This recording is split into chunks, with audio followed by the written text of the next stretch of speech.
Alright, we're recording. All right.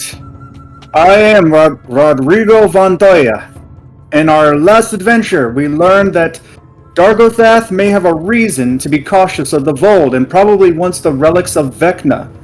We met with the Black Broker, found out the eye and hand of Vecna are with Meliana. Lucas got the Sword of Zariel, and we teleported back to Avernus to get the Sword to Zariel herself. Also, there's some bonus content all the way at the bottom to help fill in why Lucas is doing what he's doing if he wants some... Okay, skipping down. With the latest attack from the... I'm gonna let you know right now, you're gonna be reading for like 10 minutes if you just keep going like this. Did you want me to skip down? This is your show right now, man. It sounds like a telemarketer. By the way, there's an extra bonus. I'll tell you what, we've got the idea, we're taking the Sword of Zariel, everything else is off that. If you want to just skip down to where it says bonus content. Alright, I'm just going to add this to make it easier to jump into the next session. We can just say, Lucas tells everyone that we arrived in Avernus. It's basically a quick synopsis of Lucas' backstory. Hell, or Baator, as it's called in D&D, has 9 layers. Each layer is ruled by an archdevil, and the further down you go, the more powerful the ruling archdevil is. Layer 9 belongs to Asmodeus, who rules over all the devils. Layer 1, Avernus, currently ruled by the fallen angel Zariel. Here's where some politics come in. The archdevil, Bel, used to rule Avernus until Zariel showed up. Asmodeus decided to put her in charge and demoted Bel to second in command. Bel and Zariel hate each other, but Bel cannot go directly against Zariel without incurring the wrath of Asmodeus. Also, the main people who lead the Blood War are the generals known as the Dark Eight. They report directly to the leader of Avernus. Lucas Finance is currently owned by one of the Dark Eight. Fiance. Okay. That makes more sense. That makes way more sense. There's a little typo there, my man. They also have a big secret that they're not immortal, but whenever one dies, they promote a devil to take their place and change their form to look like the previous general.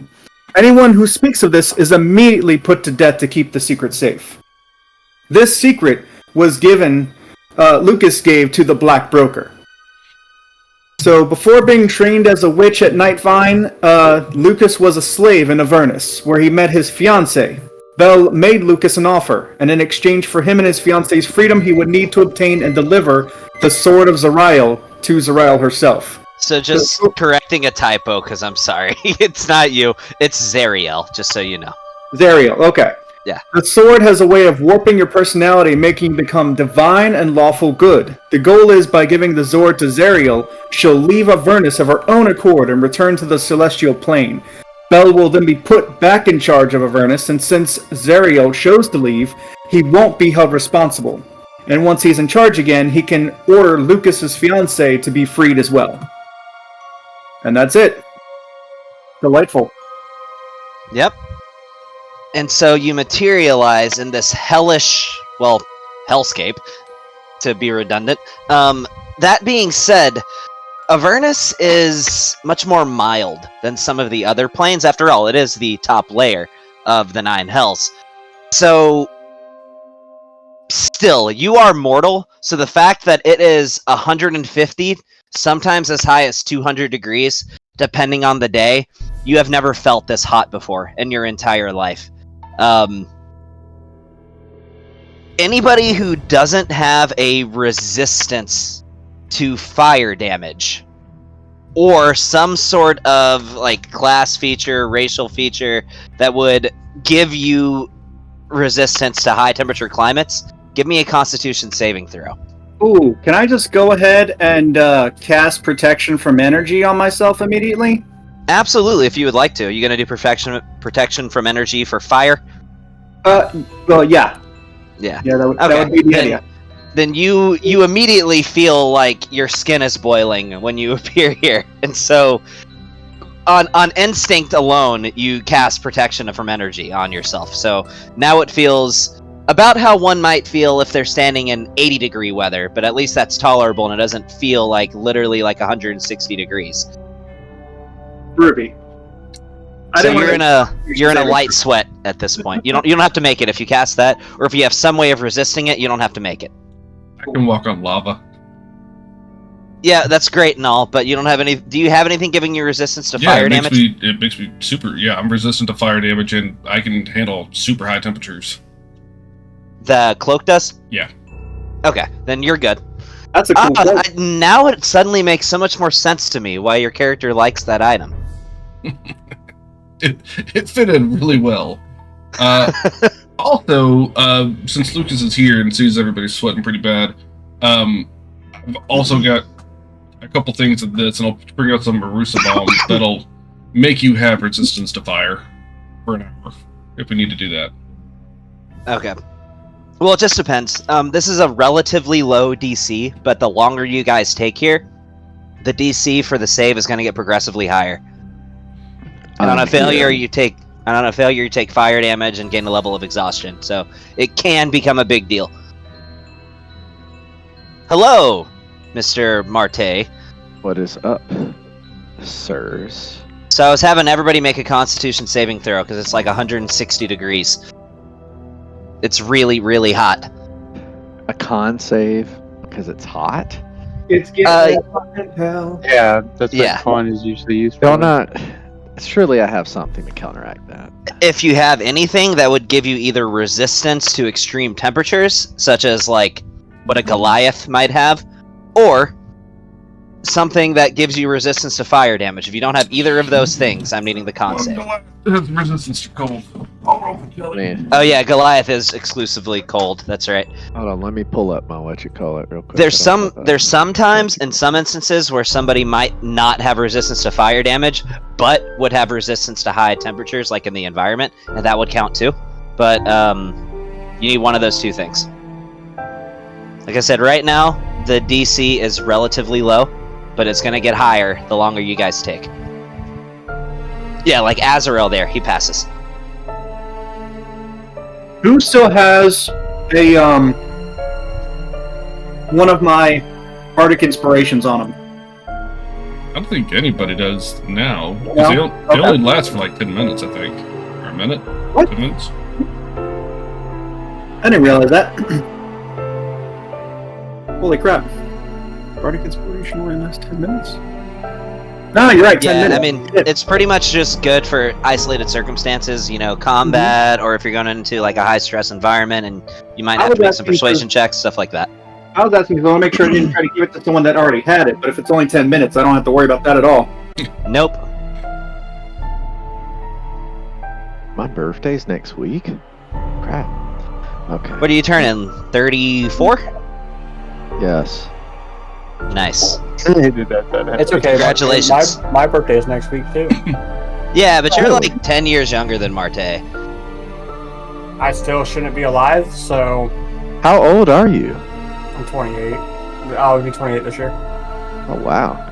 I'm old I enough. thought you were younger than that, dude. I don't even remember how old I am half the time anymore. I just We know forget. how old you are. I'll be 28. I'll be 28 this year.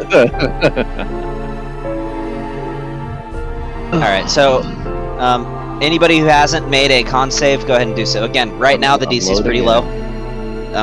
Almost there. It's only a DC of 10 right now. But it's, yeah, like, that's a real shit roll, Ungan, but you're fine. Yeah, it's only a DC of 10 right now. But every hour the DC goes up by 1. So, Let me see how. you know, tick tick. Dude, I probably should have just rolled that instead. I panicked.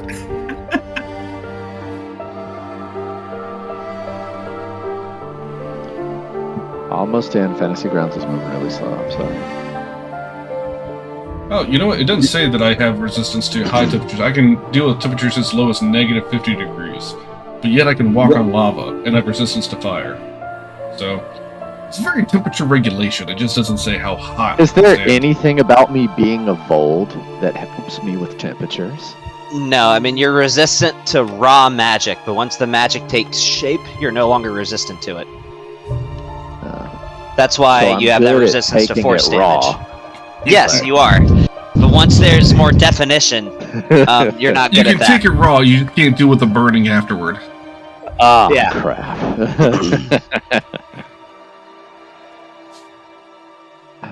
Where's my character? Come on, propagate. Goodness. Oh, I will go ahead and say, as you appear in hell and you see the imps flying around you, the little flesh blobs, which you would know to be limerés, Lucas, that waddle past you, Neston takes one looking around and goes, "Oh, on the gods, this is too much."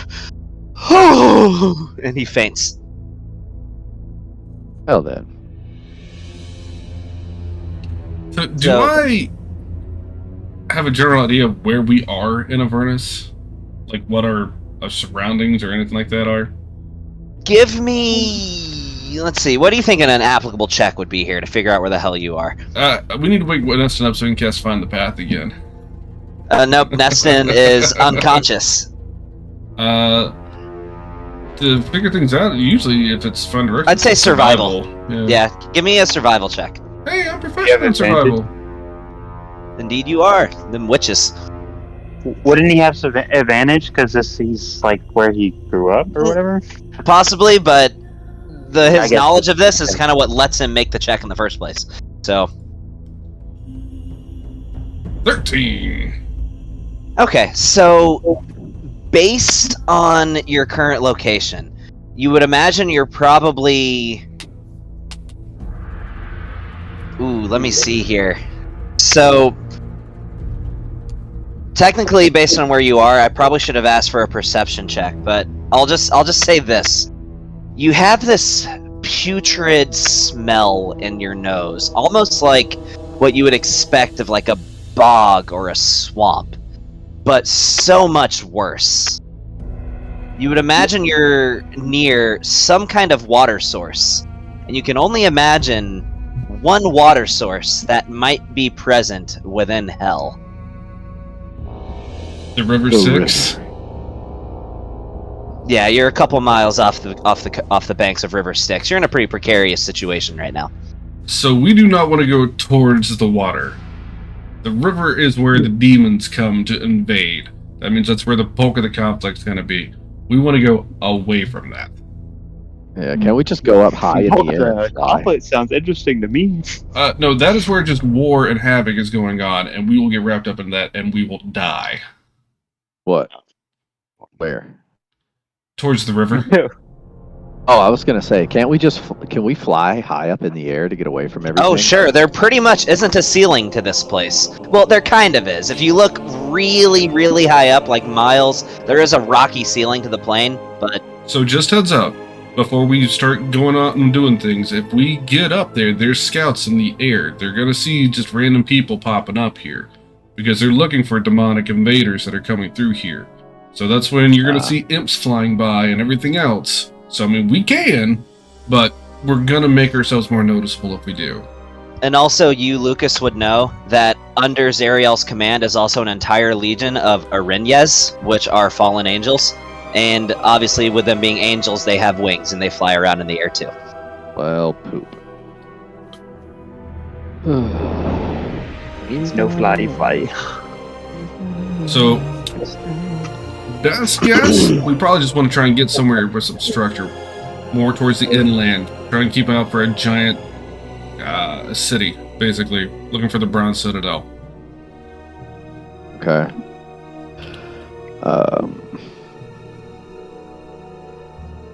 Can I, so we're needing to move quickly. Can I, ritual cast Phantom Steed and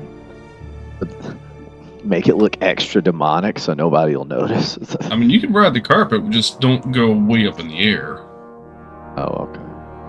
What is a 4 for a random encounter? Okay, so as you guys head more inwards, you start hearing this large... I just rolled random encounter thing.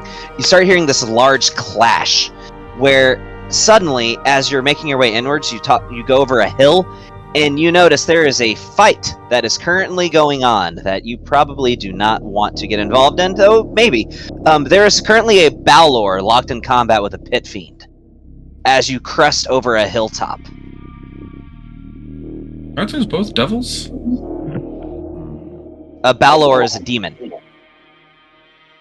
Oh, you're right. It is. Yeah, it's just very fiery. That's why I always think devil. Yeah. For those who aren't aware, It's a Gandalf thing. Yeah. The thing that Gandalf fought, the Balor was based on that. I see. What was So the one called that Gandalf fought? It has a giant fiery whip and a big lightning sword, and it's kind of dual wielding both. Ah, okay. And it's locked in combat with a pit fiend, this 6-legged red beast with wings that are probably useless because there's no way something with that kind of weight behind it could fly. But it's carrying this giant trident and is locked in combat with a Balor. It's pretty Cool. much the strongest kind of devil versus the strongest kind of demon. Cool. I would recommend let's just give that a wide berth and kind of keep going in our direction, but not getting any closer to that. I don't know, guys. If we help the pit fiend, we could make a new friend. Not here. Not typically. I've never seen a pit fiend make buddies. These things basically are only here to kill stuff and really just turn things in. If we go and help them, it'll either kill us or it will try and capture us to turn us into slaves at the Bronze Citadel. If we can make it to the Bronze Citadel, we can represent ourselves as adventurers. It's tricky, but it can be done. If we get captured out here, then we're just prisoners of war and we're cheap labor.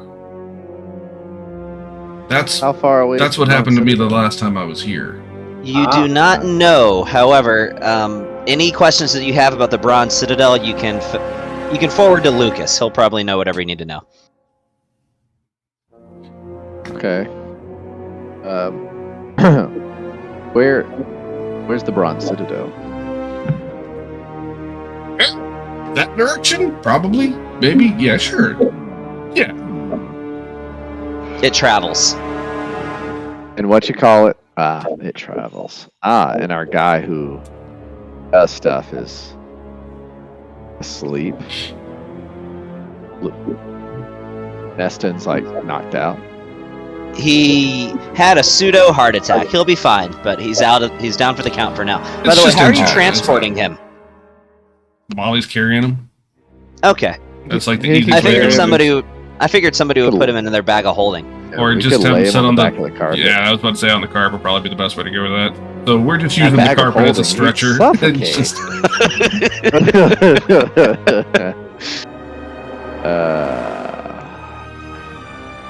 So I will go ahead and take the time for a quick RP thing.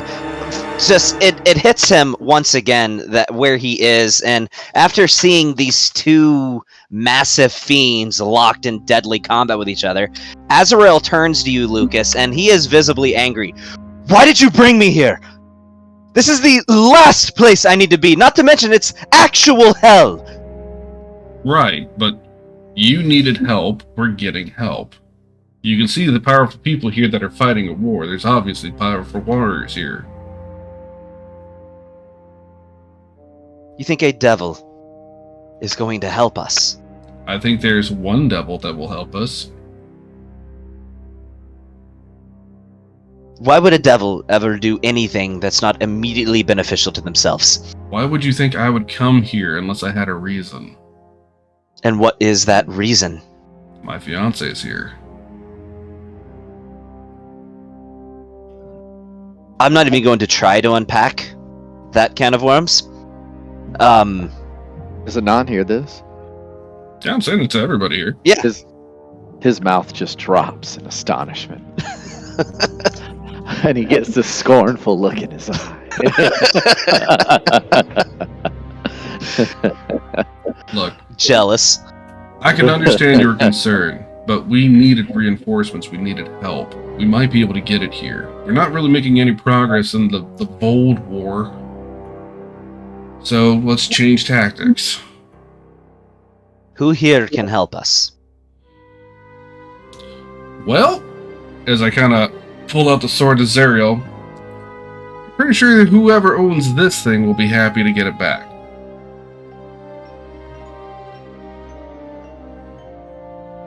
kind of want to ask for a deception check on that one.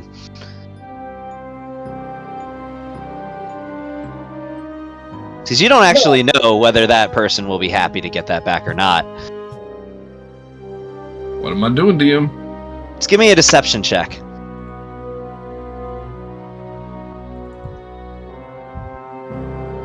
Oh, that was almost a 16. Still 19. It's not terrible.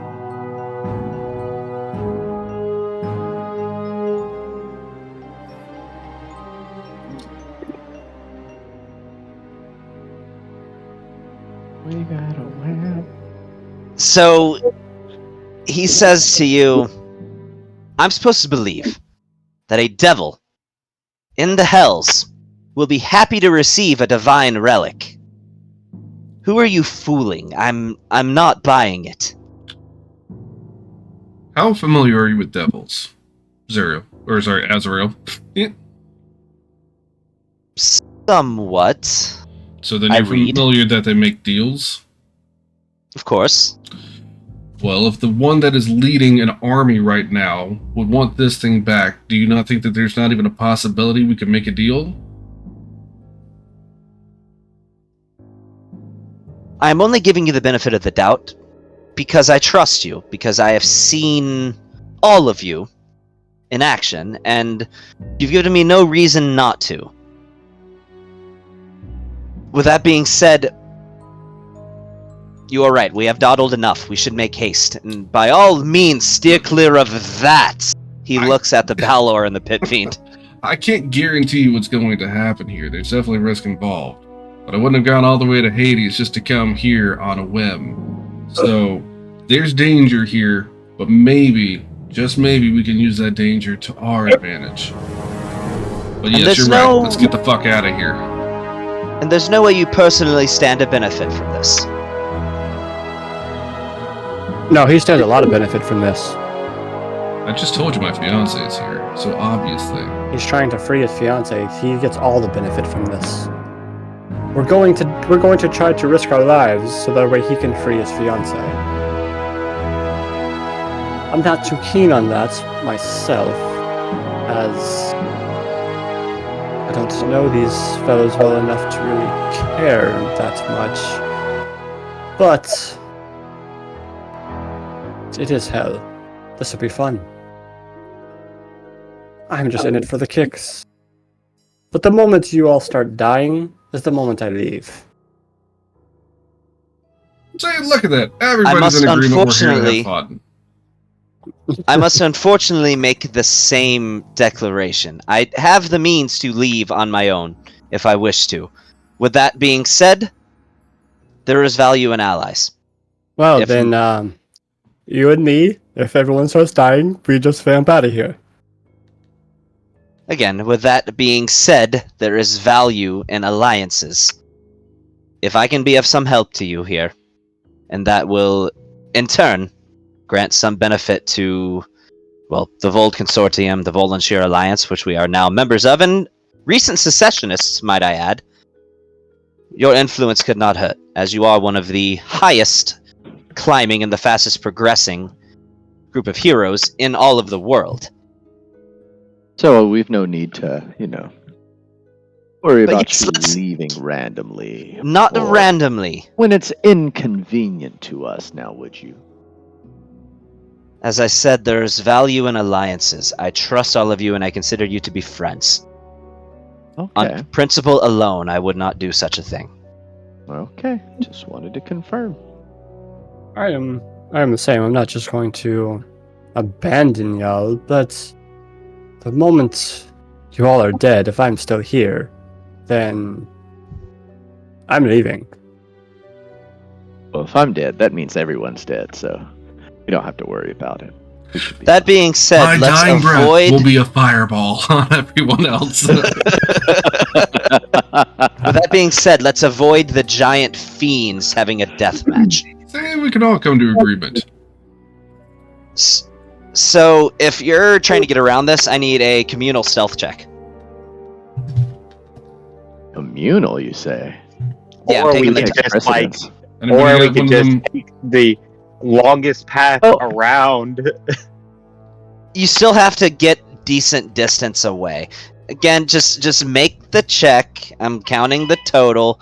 You guys will Anybody got that pass probably without a be trace? fine. That's 22. Let me roll a It's a still. good start. Ooh, Yeah, look at that 3. Let's go, baby. Oh well.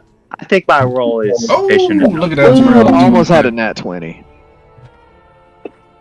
Yeah, I rolled an 8 and got a 23. That's no Yeah, problem, that- right? I rolled Oh, an what? Why would you have advantage on the stealth check, though? Oh, it's because of these boots. Oh yeah, that's right.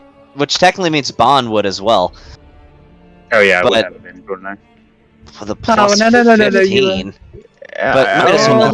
no. If you would have. Hey, by the way, I'm also casting. we'll take I'm it. also casting We'll take it. Sanctuary. Oh, okay. We'll Wait, take it you pretty how do you have? Oh, that's right. From your okay.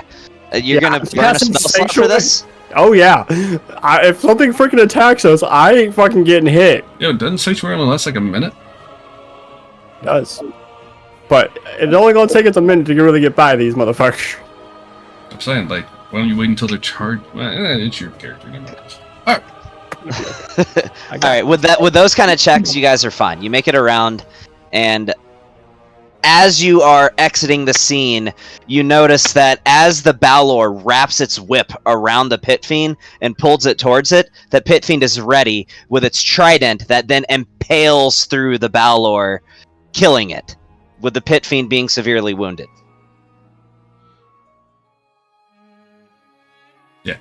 Just keep it going. Keep it going, boys. Do you want to take it out? No, probably not.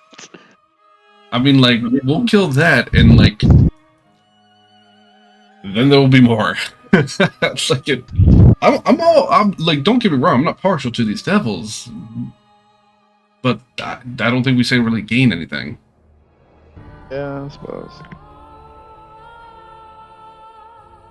Alright, well, you clear this, and for a moment you wonder whether you were spotted, but you see him running back off in the direction of the river Styx, and you imagine at this point you're probably free.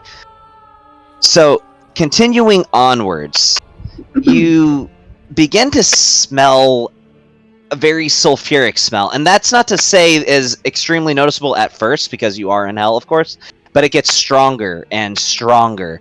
And as you progress, you eventually start smelling something a little more defining, namely almost smelling like diesel smoke. As you start to hear kind of a rumbling sound. Continue onwards, you see what looks to be a large lot of vehicles that are all parked in rows upon rows upon rows. Some of them infernal war machines, some of them that look to be just simple vehicles, though, well, I shouldn't say simple, because to describe this sort of vehicle, it has 6 wheels, 3 on each side, with what looks to be this large set of spikes on the back and a jet that comes out of the back of it. The vehicle itself appears to be partially on fire. In fact, a lot of these do. You notice there's a vehicle that resembles a tank, one that resembles almost like this sort of flying machine. And they all seem to be gathered in a cluster, all in one place. Now, next to this, you notice these structures. Namely, to describe the structures, they appear to be full of hot air as they jut into the sky going like this with their arms flailing back and forth. Now, these objects you notice to be wacky waving inflatable arm flailing tube men. And in front of all of this, you see a lone devilish individual, possibly a Cambion, possibly a tiefling, that is carrying a scroll and writing down, just jotting in his scroll out with a quiver. Or not a quiver, I mean a quill. So this, like, car lot is just right down the road from the front lines of the war. Well, it's been a few miles. You guys Oh, have okay. traveled a few miles at this point.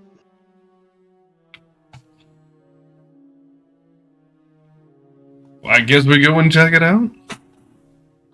Alright.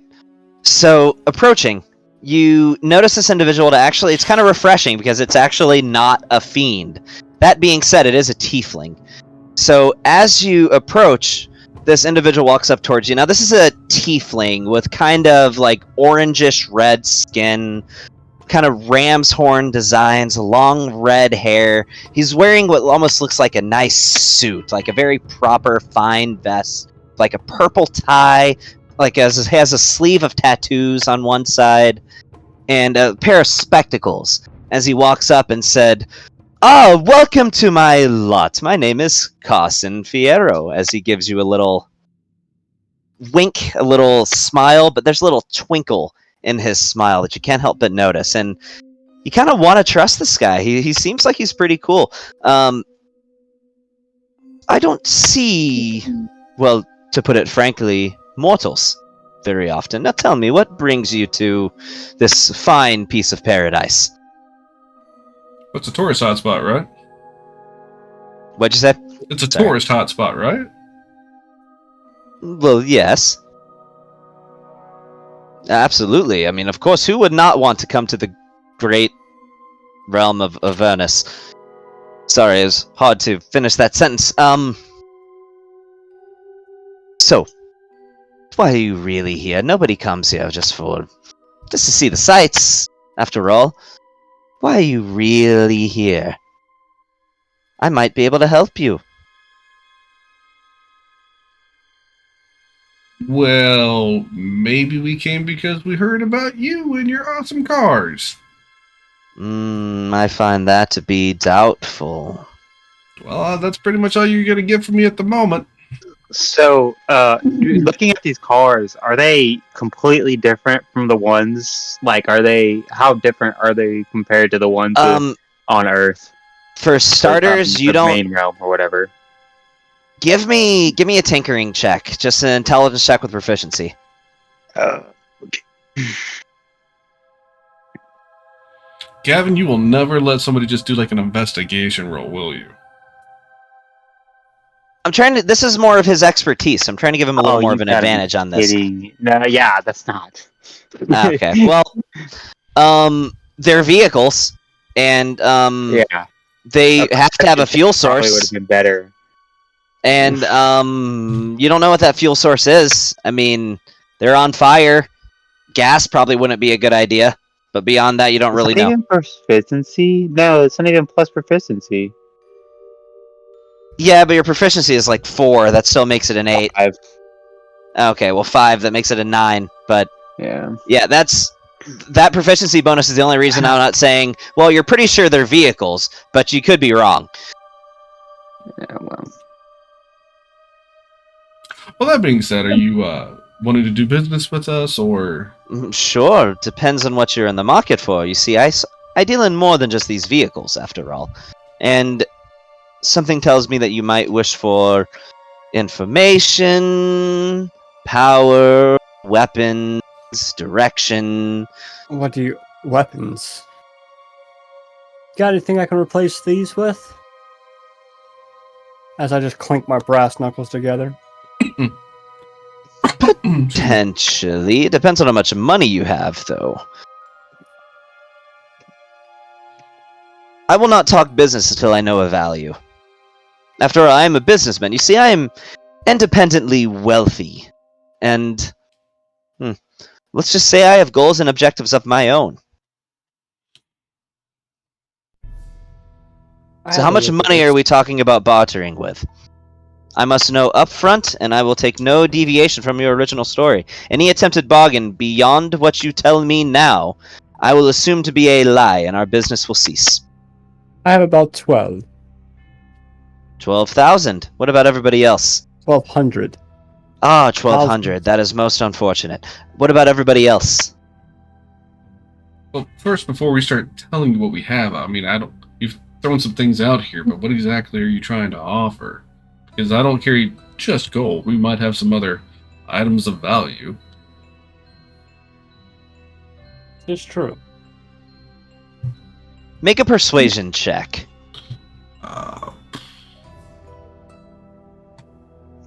Yo, where I is- will go ahead and give him a bardic inspiration here. Do We got a bard here. We got a rogue with expertise. I was actually thinking that I would do the. I was thinking about just I'll doing just the roll that talking. 20. Nice. I was gonna cast Okay. Glibness on myself and just do the talking, but I didn't know if I wanted to burn it this early. I would, yeah, I'd hold off. With that being said, that's a hell of a persuasion check. He says, "For some reason I trust you. Cutting to the chase, I wish for a way out of this infernal place. He See- trusts somebody in hell. I was born here, and I wish to leave. And I wish for the means to do so. Well, we might have a way out for you. Maybe. Oh, don't We be also quiet. might have a business See- opportunity for you. Of course, That's we can a absolutely price. get you out if it's beneficial to us. I see. Everything comes at a price, my friend. I also might have a business opportunity for you. See, there is a very influential guild or bounty. No, what is the word I'm looking for? Mercenaries. Mercenaries. There's a very influential mercenary guild on our planet, or Plane. our realm, our plane of existence, that could use somebody like you. Do you build these cars yourself, or do you just sell them?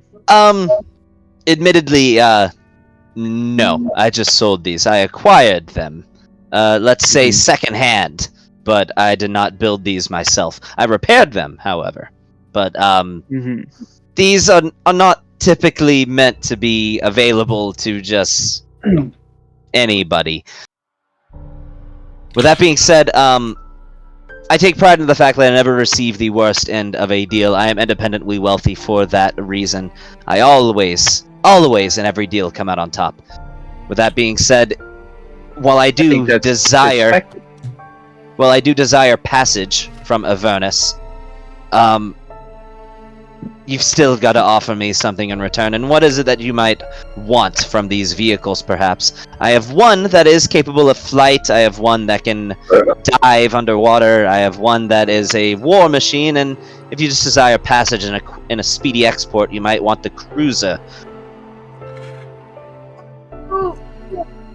Let me ask you this. You know what? It's been a minute since I've been here, and I know that I've heard of a flying fortress around here from time to time. What might get us up in that kind of territory? So if we wanted to get a closer look, A flame screamer, perhaps?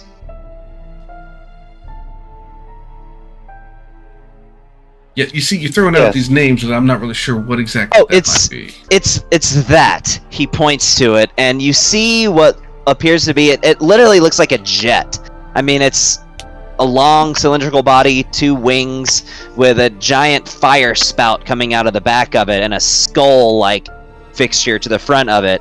That would likely get you wherever it is you need to go. Unfortunately, its capacity is rather limited. It can only carry 2 passengers. But And- it is capable of flight. What fuels all of these vehicles that you have? Oh, well, these vehicles are made from infernal iron. Therefore, to be properly fueled, they run on soul coins. Coins. Interesting. And if we got one of these vehicles, would it be like a full tank situation, loaded up with them soul coins already? 1 soul coin can fuel the vehicle for the equivalent of 1 hour. Beyond that, after that point, the vehicle becomes stationary. And how do you get these soul coins? Oh, they can be collected here. You can purchase them from me. You can bind a soul into your service using contracts. Really, it is the easiest for devils to acquire these soul coins, you see. In fact, there is I do not know on which layer, but there is rumors on another layer of hell, a forge, which one of the demon princes, or I misspeak, devil princes, forges these souls into coins, and then distributes them about the hells as currency. The location what of if- this is kept rather secret for obvious reasons, though. And what about one of these? And I pull out a soul token Interesting. Might I see that? Sure. And I hand one to him. He pulls his spectacles down over his eyes and turns a little dial as you see this, it magnifies. This resembles a soul coin. However, I do not sense that the entirety of the soul is trapped within this coin. You see, some might say that the process for making a soul coin is rather, shall I say, controversial. It transmutes the soul into a coin.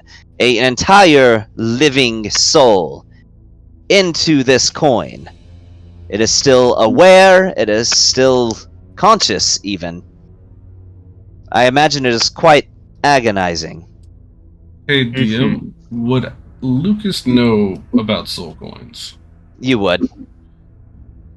I'll just kind of lean over and whisper into Bond about what happens if you have too many on them. Which I don't really remember entirely. So, what you would know is essentially if you're somebody who's evil, you can carry as many soul coins as you want without any repercussions. If you're not evil, however, yes, carrying a soul coin becomes quite burdensome. What as about you can carrying a soul coin in a basically in a bag of holding?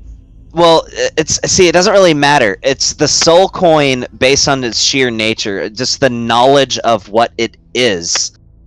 Carrying soul coins has a negative effect on you, just knowing it's on your person. Oh, just knowing it's in your inventory or whatever?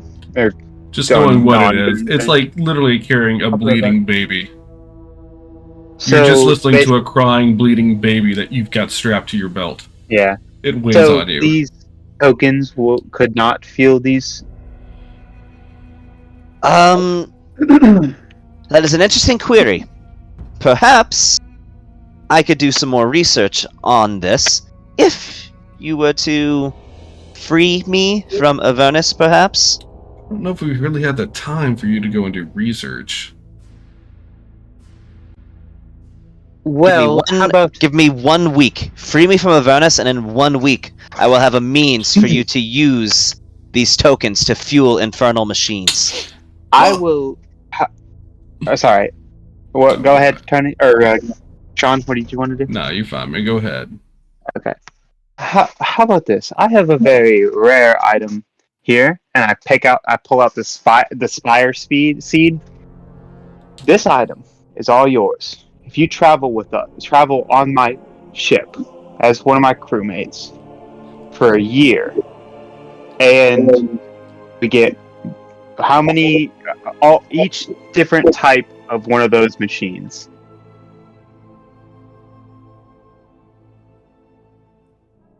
Let's see. Give me a persuasion check. Just trying to recruit the first guy you meet down here, dude. Yeah, this used car salesman devil, man, I want to have him on my team. He seems super trustworthy. I'm pretty sure if we had to, we could kill him. Well, at first, can I do an insight check on him? Yeah, do an insight check. Bro, we just trying to get wheels and get the fuck out of here. I know.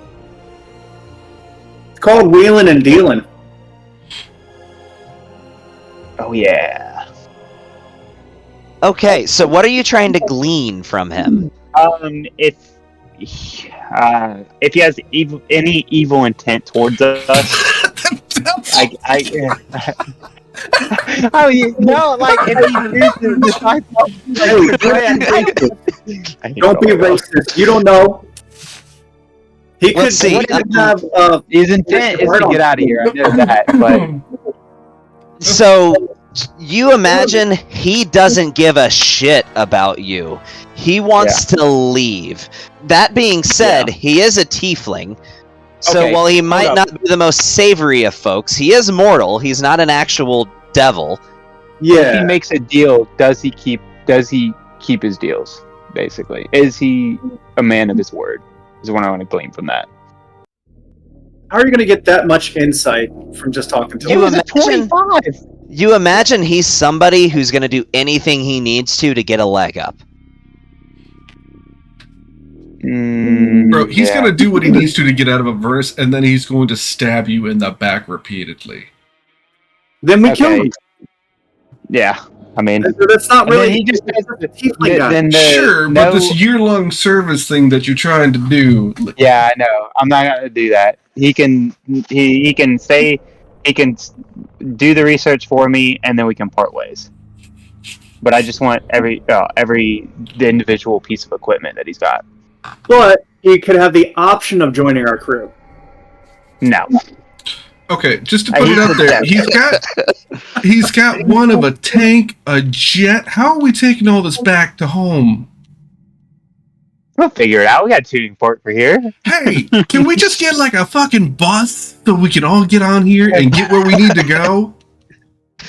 Persuasion. So talking price. You can get an Infernal Cruiser that should carry all of you, but that's going to run you about 30,000 gold pieces, or you can have this. And he points at this little rickety-looking metallic piece of infernal iron of all these different machines that have been Frankensteined together into something that looks like it barely runs. I'll give you this for 400 gold pieces. I've been trying to get rid of it anyway. How long does enlarge and reduce last? I think like an hour? Maybe even like 10 minutes. Here's the thing: if we're in a vehicle, when you No. Okay. That's not what I'm thinking.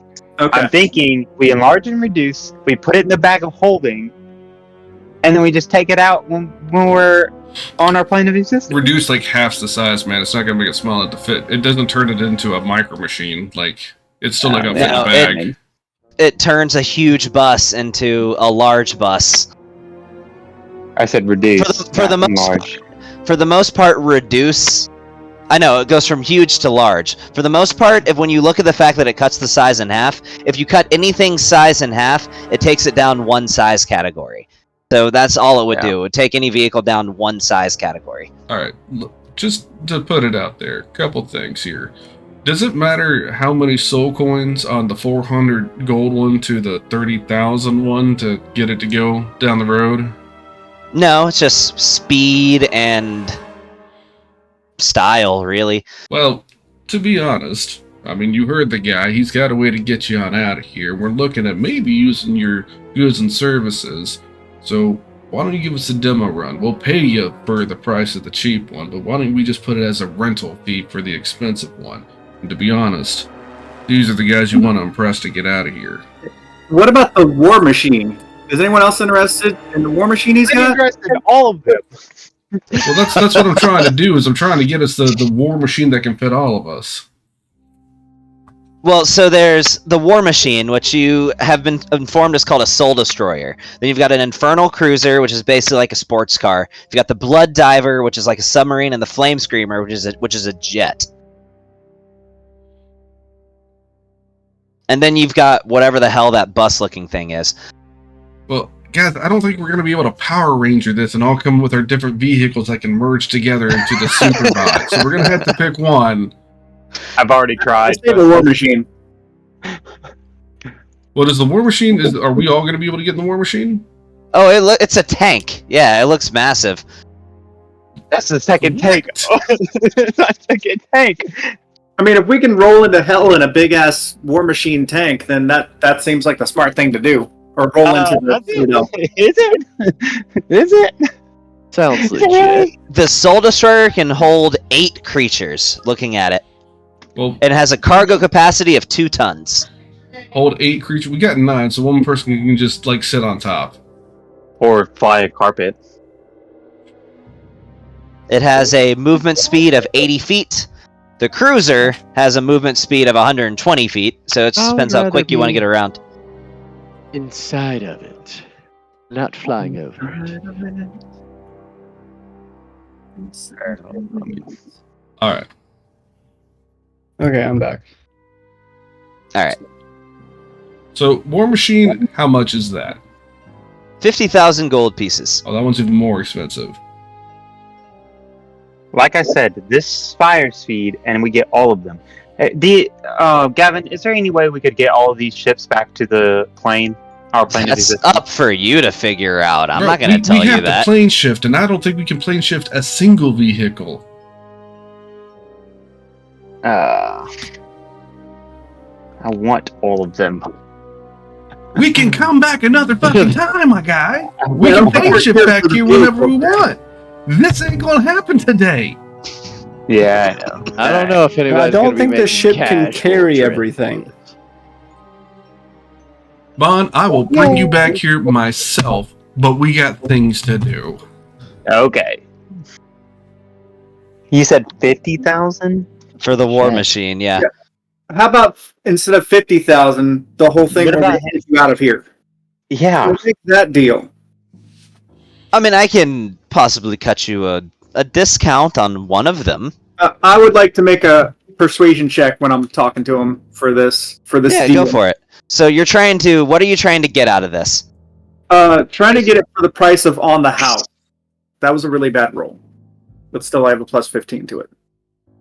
He says, I can cut you say half off on one vehicle, but to give you all of them, I know what my No, merchandise not is just worth. all of them. We just want one. Is half off not good enough for you? Not if you want out of here. We'll We'll pay full play price and leave hardball, your ass baby. in hell. play hardball. Like, We I'm have sorry, I'm pretty point. sure that getting out of hell is priceless. Uncomparable. For everything else. Can't Well, put a price in it. Yes and no. You see, the number of planar travelers who visit here might actually surprise you. One could potentially have good reason to visit Hell, depending on your objectives, of course, which is what I'm wondering about you. After all, you can come to Hell and you can get anything you want here, Well, let me if put you're it out willing to pay the price. here. Just gonna throw this out there. You know what we want. Most of the other people that come in, there's gonna be a price that you're gonna have to pay one way or the other. Most of them, I imagine, are gonna get you out of here, but then there's a bigger cost at the end of it. Here, you're paying up front. We get the vehicle, we'll come and get you out of here. And how do I know you'll do what you say? Well, you can just come with us. I will make this bargain with you under one condition.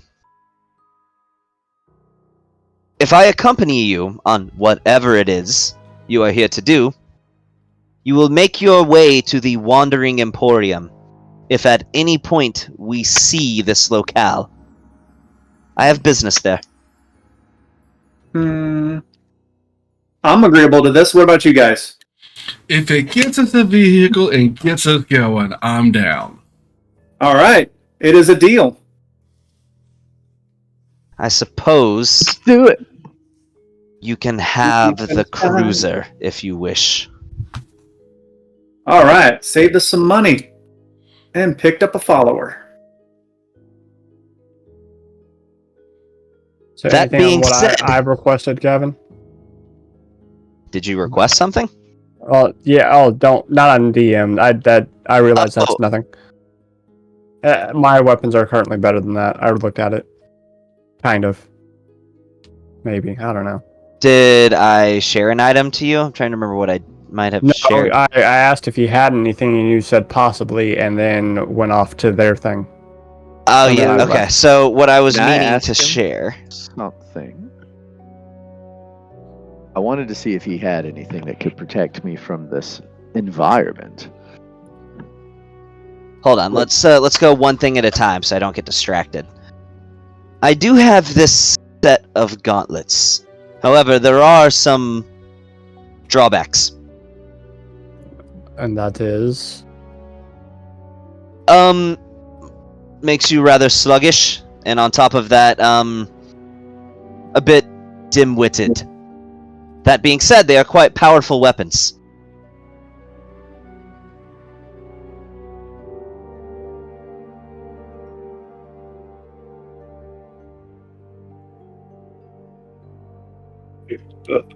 It reduces your intelligence by 4 when you wear these gauntlets.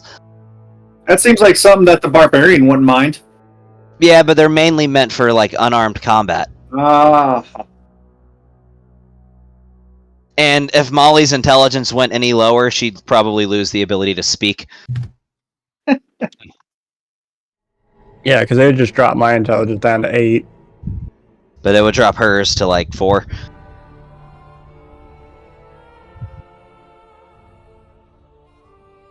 I mean, and reducing by 5 feet, I still have 40 foot of movement speed. Seems like a good deal. Yeah, but I don't have... How much are they? 50,000? 100,000? Yeah, 50,000. Yeah, I don't have that, so never mind. I ain't even worried about Can I make a persuasion check to try to reduce the price? Convince them. If you say something. it. Dude, I got 1,600 bucks. Like, You 1,600 also- gold, that's it. You also have a bard. Yeah. This is true. We do have a bard. Alright, so if you're wanting to get out of here, then you want us to be successful and complete our mission so we can all get out of here. This is something that could help him survive to help get us out of here. So maybe a deal on this too, you know? Since it's for the whole team. We're all team I'm whatever gonna the heck her send name a is. message to Lucas and be like, "Yo, why don't we just kill him and take it? This is hell." Like, that's He's like not common, wrong. isn't it? Message back. Probably, but I'm gonna go and put it out there. Just a thought. Most Yeah, people have no. already come up with that strategy in the past, and if it hasn't worked, and he's literally like a mile and I'm a half good. from the battlefield, he probably has some kind of contingency. Yeah, he probably could escape. I'm good without the Tectonic gauntlets. That's fair. Give me that persuasion check, Voss. You, I you do might like where still your be head's able to at, get though. this. There we go. That's a little better. Hey, beautiful. Okay. There's a reason I have double proficiency in persuasion. I want it to be the bard. A very bardy So- bard. With that, he says, "Make me an offer." How much did you say you had 1,600. there, Nah, Gungan? I give you 600 gold pieces for them. It was 600. I will add an extra 400 to that for a full 1,000. And that way we can get this done and get you out of here. Let me think. That wasn't quite an epic success. 3 higher, that would have been an epic success. He says, "You got to do a little bit better than that." All right. How about 1,800? Going once. Going twice. We have a deal? How about I loan them to you for now, and we'll see how the rest of this little excursion goes. The loan still keeps them from having taken fire damage. I agree with that. This is acceptable. All right, you can go ahead and drag those in your inventory, Ungan.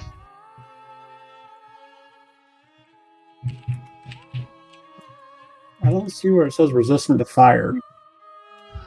I don't think it actually does These that, aren't but resistant to fire. it gives you a lot. Yeah. I thought that was something to help him resist fire. No, it's for me to freaking hit like a freaking tank. Oh, okay. Well, Yeah. still useful. All right, so he says, "With that being said, let's see what you're made of, shall we?"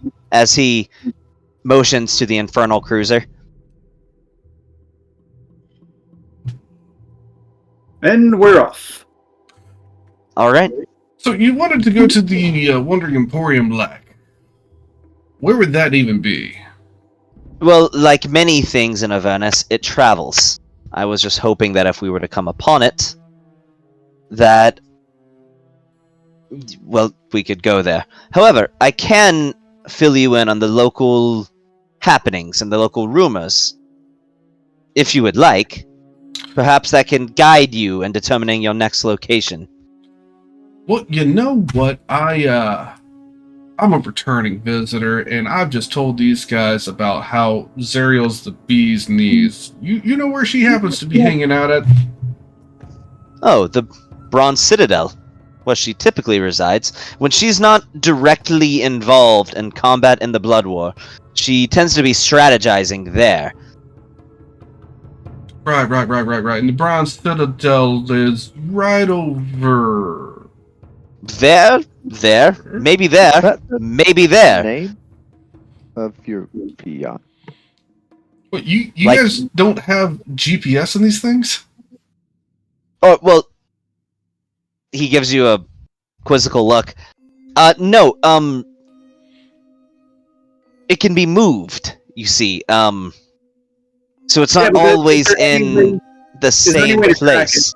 Is there any way to track it when it moves? Not that I know of, but perhaps we might be able to determine where it is at a certain point of the day. You see, there is now. This doesn't leave this vehicle, but from what I understand, Zariel has recently gained a new weapon. You see, there's a demon that has been defeated, that she defeated in unarmed, well, not unarmed, but in one-on-one combat, that has recently been imprisoned. A demon by the name of Kochki. See, he held a legendary hammer, passed down among the giant gods of old, named Metalatok. And from what I understand, this demon would very much like to get his hammer back. Perhaps this demon might be able to aid in our search. With that being said, it is a demon after all, so I will leave it up to you whether you intend to take that risk or not. With that being said, some other potential leads are... There is a rumor of a being, as an individual, that is currently residing in Bell's Forge in the Iron Fortress. Perhaps we could, if you were privy to do so, you could head there and potentially gather any information. Maybe later. I'm not really feeling the Iron Fortress. No, that's certainly understandable. Now, how privy are you to the happenings of Avernus, to the daily goings-on of the Blood War, to the politics of this realm? Regale us. Tell us what Well, you know. Reread the recap! So in the deepest levels of hell, there exists a council known as the Dark Eight. The Dark Eight is... They hold a level of power. They answer directly to Asmodeus himself. And they are key figures in the Blood War. I'm not sure whether you need for me to keep going or how much it is that you know. After all, you are adventurers by the looks of it. Who is Zariel against? Zariel, I personally do not know, I must say. They've gone to great effort to keep details about who Zariel, if mind your pronunciation, Zariel, is. sorry. I just know several years back, she took over as the leader of this level of hell. Where she came from, why she was promoted, what she is, I do not know. And I feel as though that is what you will find from most individuals you ask about the topic. I have another question that I'm just curious about. How have you survived here this long? I didn't mean to do that. Well, I have my allies. I have my resources. I've carved out a niche for myself. There are certain individuals who would not benefit from my demise, and therefore, as a result, they seek to keep me in business. So to lay it out, our options are, what, wait for a certain time of day for when we might be able to find the Brown Citadel, the Iron Fortress, and this demon that may know information about Zerial? Oh, I know where the demon can be found. Right, but that's what I'm saying. But can we find the city at a certain time of day? Is that what you were alluding to? Or we just don't know? I'm saying I don't know, but I can get you the means to acquire such information. And what would that be? The demon. After all, the generals in the armies of the Abyss, they study this plane. They have their research, they have their informants, they have their spies. Just like any army would. I can tell you that this demon has fought Zeriel in one-on-one combat. He indeed has lost. Quite horribly, if I am to understand correctly, but perhaps this demon may know. Or, you can make the wise choice and choose not to trust a demon. We seek out the Wandering Emporium, and perhaps you find out more information there. Yeah, let's go with that one. Yeah, but do we know where the Wandering Emporium is, or are we just gonna drive randomly until we find something? Well, the Wandering Emporium is led by a Rakshasa. This Rakshasa goes by the name of Mahadi. From what I understand, if you desire the Wandering Emporium, if you have coin and you have the means to purchase, the Wandering Emporium just may find you. I mean, I'm cool with that. I just don't know how that's gonna work. We got like an hour of gas in this supercharged vehicles, though. Well, he has more coins, right? Well, of course, as he pulls one out of his pack and slips it into another slot. Oh, well then, yeah, let's just do that. Let's go check and try and find the Wandering Emporium. I'm sure I'll get my bearings out eventually and find where we're at, maybe. Or we'll find the Wandering Emporium. Alright, so venturing out, you... just to be clear, I keep saying that, but anybody else have anything else they want to do? I'm not trying to just like run the show here. Nope, that's what I'm going for. Okay. What we've agreed to. So, I mean, I guess it kind of comes down to, would you guys rather head to what it's called the Maw of Kochki, is the name of where they kind of carved out as his prison. You can go there, you can go to the Wandering Emporium. Wandering Emporium sounds significantly better. Yeah, I like Emporium. Agreed. Totally love it. Emporium is my life. Okay. So, eventually, you stumble upon what looks to be this sort of floating island, and it settles on the ground before you, and it's almost as if it sought you out. Well, that's convenient. What this appears to be is almost like a floating island with a series of tents and canopies that are spread out across its surface. However, in the back of the Wandering Emporium, you notice there's this like portal-like fixture. Approaching the Wandering Emporium, as you get closer, you hear the music beginning to build of lutes and trumpets and various instruments, all adding to this almost like Arabian type of musical theme as you approach.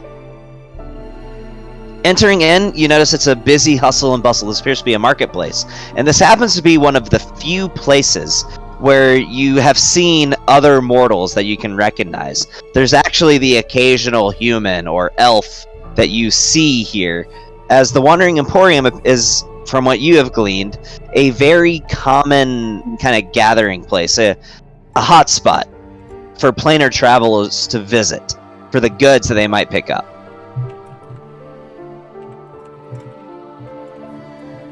Yeah, I'll do what we gotta do to go in. I mean, we can just walk in, right? I mean, yeah, you can. And all in all, this is... Yeah, I mean, all in all, they want you to come here. There's nothing that would, as hospitable as a place in hell can be, well, this is about the best it gets. However, with that being said, I need a DC 12 Constitution saving throws from everybody now, because it's been about an hour. That, like, walking to that guy and having the conversation was an hour? And travel time, too. Honestly, it's been a little more than an hour, but I'm not going to make you do multiple ones. It is hot. If you don't have any means of resisting heat, Constitution saving throw. Ooh.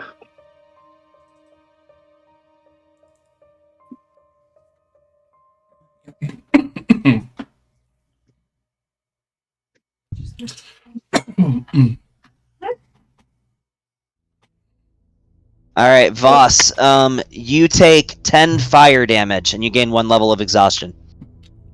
Oh, the exhaustion's gonna get real bad real quick. Yeah, did someone say they had a potion? Because I'll take that potion. Well, you can apply it, and it'll give you resistance for an hour. Yeah, so next time, I can use that. Yeah, Also have I mean- fire-resistant potions that last an hour. Oh yeah, I'll take a fire resist potion. Whatever works. I've only got 2 of those. Let me see. I think the thing that I have lasts longer than an hour. I think it actually lasts My for last 8 hours. Give me 1 second here. Let me just.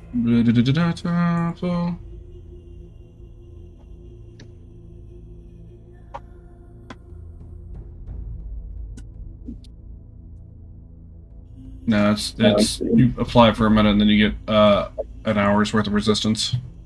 Gotcha. I think.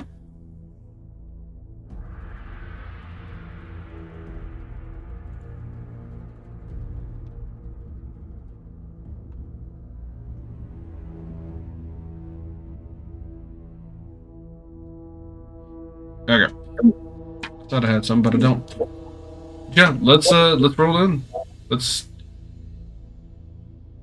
get Okay. out of the heat if there's air conditioning here. There's fans, but that only goes so far. It's like a dry heat. Yeah. So, as you enter into this marketplace, you notice there's several stores, but something that you've noticed, and you're not at all surprised to see this, Lucas, one of the goods traded in these realms is, well, slaves. There is a slave dealer that is part of this market.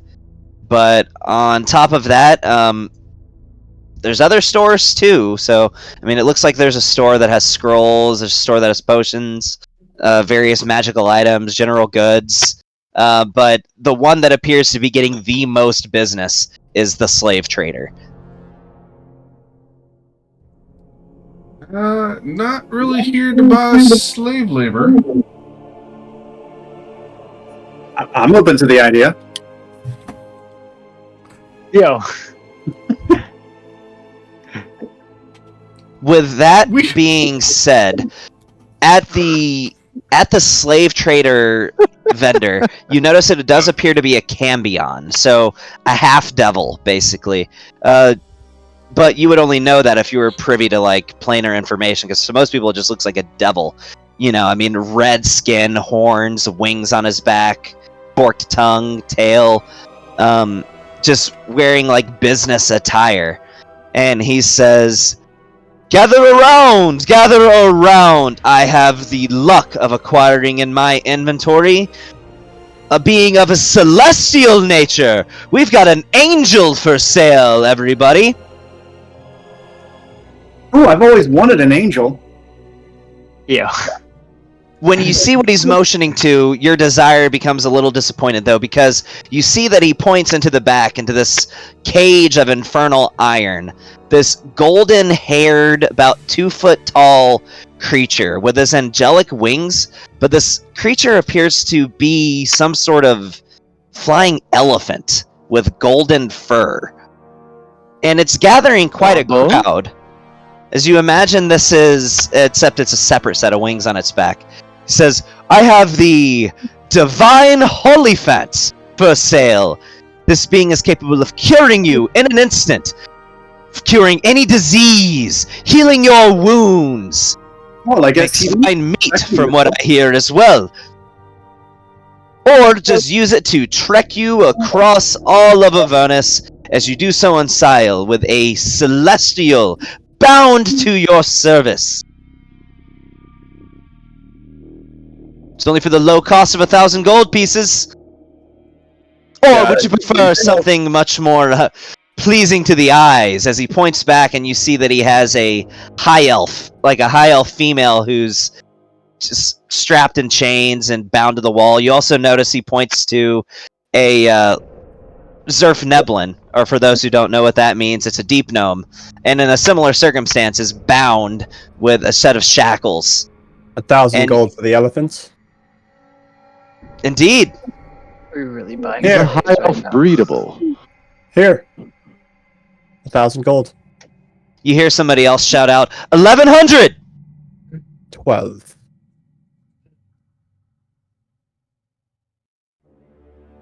Going once? Going twice! You are a man of great tastes, I can tell, dragonkind. Are you an Abishai, perchance?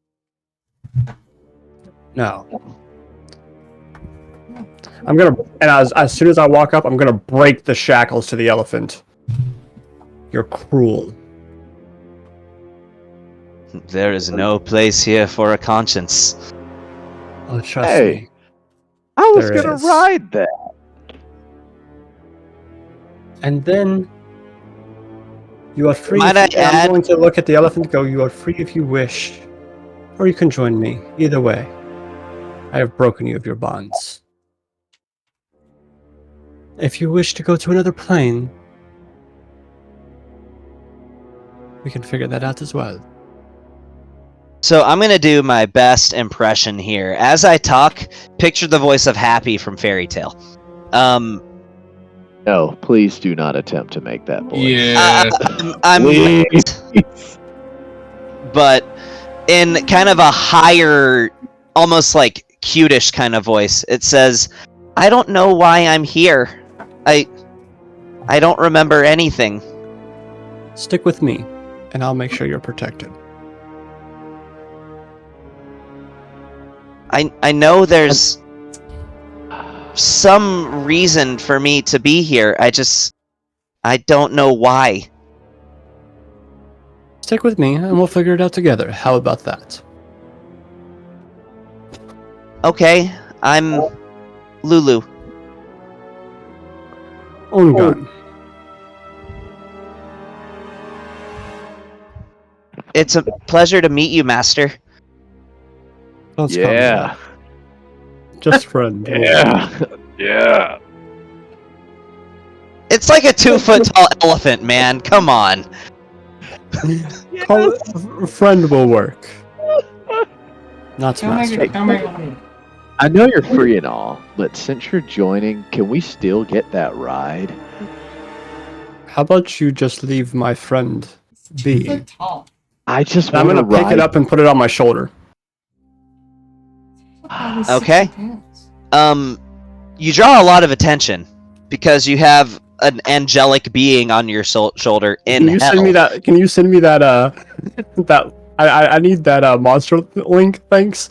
Because now Of I have Lulu? a companion. Yeah, I have a companion now. Fuck yeah. Lulu is my companion now. Take him as a slave.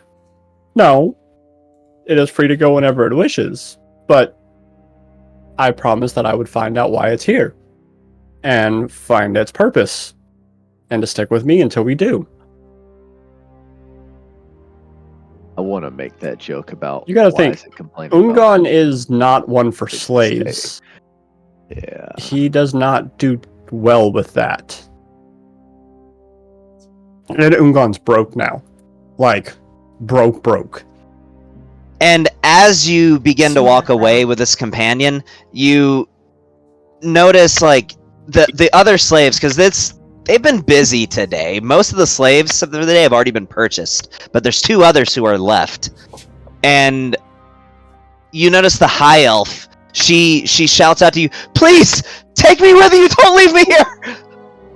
Is A the high elf, desperation in her voice. is the high elf hot? She I was is. about to ask that question. Yeah. How much for the high elf?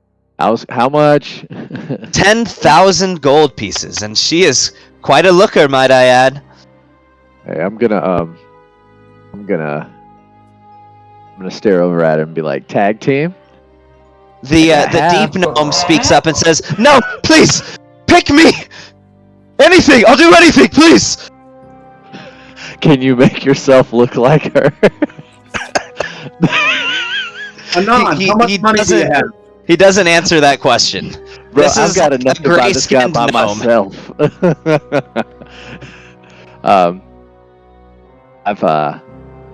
Hold on, let me check just to make sure I'm not lying. I have a question for you. He's like, I whisper, I'm like, I've got 9,000 on me. I'll spot you the rest. I'll go in on this, bro.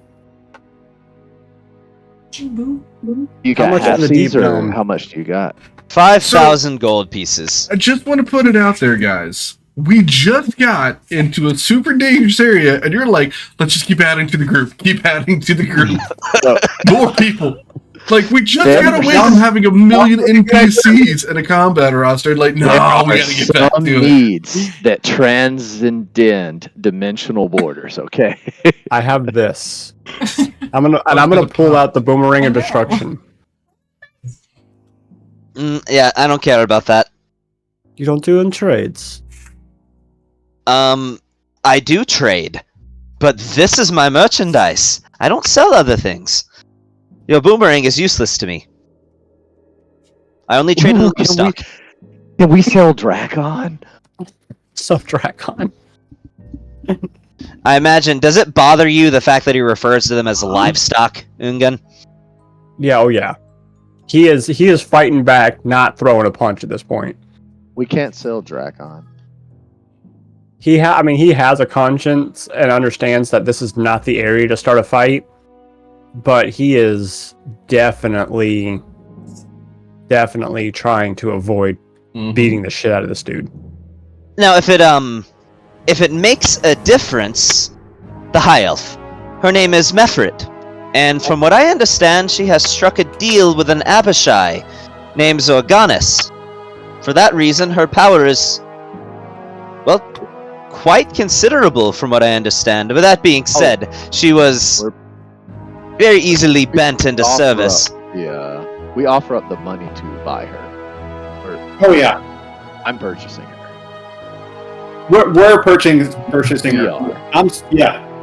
We're gonna That step is- forward together and hold out the cash. This is quite a purchase indeed. To sweeten the deal, I will have you know that her pact with Zorganis forbids her from resisting any sort of rule by her captors. She is a slave by her pact. Oh no, that sounds terrible. And to sweeten the deal, the little one. Well, I should just show you as he pulls out a wand and waves it, and this brand on the gnome's hip glows with a deep purple glow as he just starts getting electrocuted and cripples down to the ground in pain. He is quite easy to keep on a leash too, as he keeps just almost in rhythm, points the wand at him, he gets shocked, points the wand at him, he gets shocked. Quite easy to enforce your will upon this one as well. Where can we get one of those to put on somebody else? Oh, it requires a devilish, deal to acquire such a brand. Okay. And this Oh. one did not keep the terms, as he waves the wand at him again and shocks the living crap out of him. I don't want the gnome, but we're gonna pony up for the elf. Correct. That's what I was just saying. You gotta make a pact with the devil type of thing to be able to get the zappy thing. The zappy thing is cool. So how much is it for 10,000 gold pieces, and she is all yours. Holy shit! all right. This is the so, best purchase I've ever made. We're gonna go ahead and Dress fork out the money. Fancy mullet. Give me you're giving me 2. How much are you giving me? Yeah, I'll give you Harold? 2. You put in 8. Yep. Because I have Okay, 4,000, alright, so I'll put in half. Yeah, he's giving me 2. I put in the 8. Sold. Well, Mefrit, it has been Well, it hasn't really been anything, but It's been. you're. So, He says, "You're free to go," as he undoes her shackles and gives her a sharp back kick, lunging her forwards onto the ground, landing straight on her face. I'm going to, before she falls, I'm going to catch her on the carpet and be like, it's okay. I can show you the world. And we're just I'm going to lean next to the two of them. I'm going to lean next to the two of them with my mandolin and start playing for and saying, "Don't worry, you're in good hands."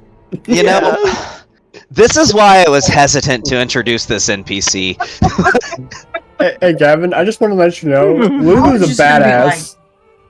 Yeah, This is fucking great. Damage it. Aura of a freaking invulnerability. Anything Hey. 5 levels or lower doesn't fucking work. So you're Well, going to so link her, her stuff to admittedly, us, I'm kind of. We'll talk about that later. That doesn't always work, but all right. So do we get a stat sheet for her? you will. That was actually one of the things I forgot to make, but it's easy. She's a Okay. 5th level warlock. I Okay. just want to kind of settle you up to also have a this slave companion. trader guy and just like, hey, any chance we could like get some information while we're spending all this money? Why do I owe you any information? You've Because you probably The want to trade has come been back even. and make more sales with you, right? It's called customer service. What is it that you wish to know? Hey, I just really wanted to see if you could point us in the direction of the Bronze Citadel. Why do Evan, you wish can to you- go there? I mean, it seems like a place to be, doesn't it? We have business there with the person in charge.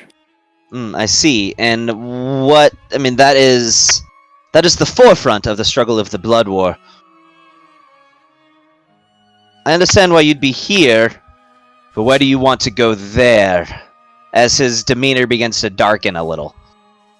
Can I get access to Baldur's Gate Descent into Avernus so I can pull up stuff on Lulu? Yeah. Let me see if I can figure out how to make that happen. You just have to load the file. Yeah, let me do that. I thought I had it already. Yeah. I will answer his question and say he has something that we wish to trade for. It says player load allowed. Okay. Hey, Gavin, can you drop the potion shop real quick?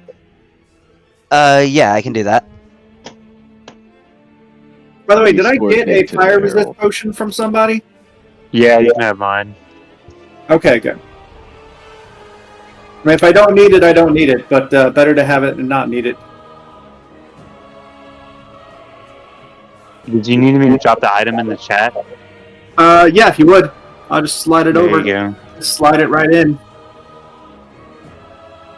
And some of the casters of the group might be interested in one of the items in that Wandering Import, or the Covenant is the name of the shop. Okay, there's other stuff more than Namely the wait, Devil Blood Elixir. Devil Blood Elixir, huh? Let's see.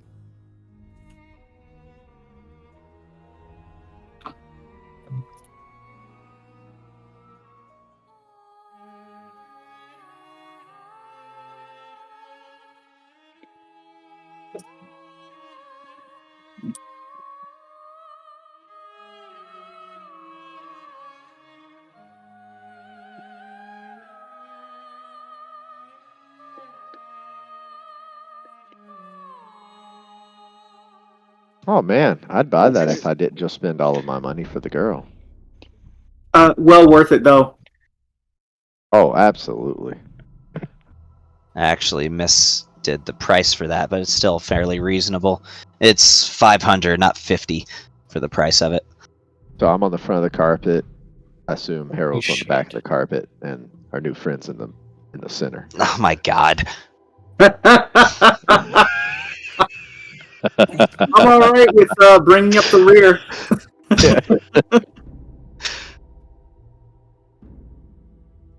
So, but that's that store, and as far as what the other store is, other than just making a thing out of it. Yeah, let me just do the links. Is it bad I want to buy the Essence of Rage? I was looking at that too.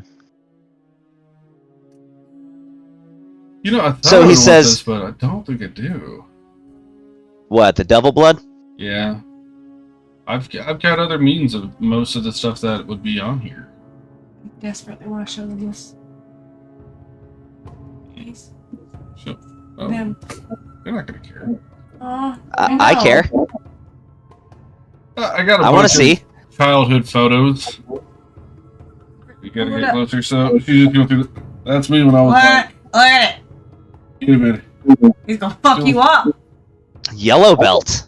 Yeah, man. Once upon a time. Serious face. But, I mean, if you want it, you want it. If you don't, you don't. But that's what the Devil Blood Elixir does. Basically gives you a Warlock spell. Any one of the exclusive Warlock-only spells. But your maximum hit points go down, so... It's up to you whether you want to, make that sacrifice.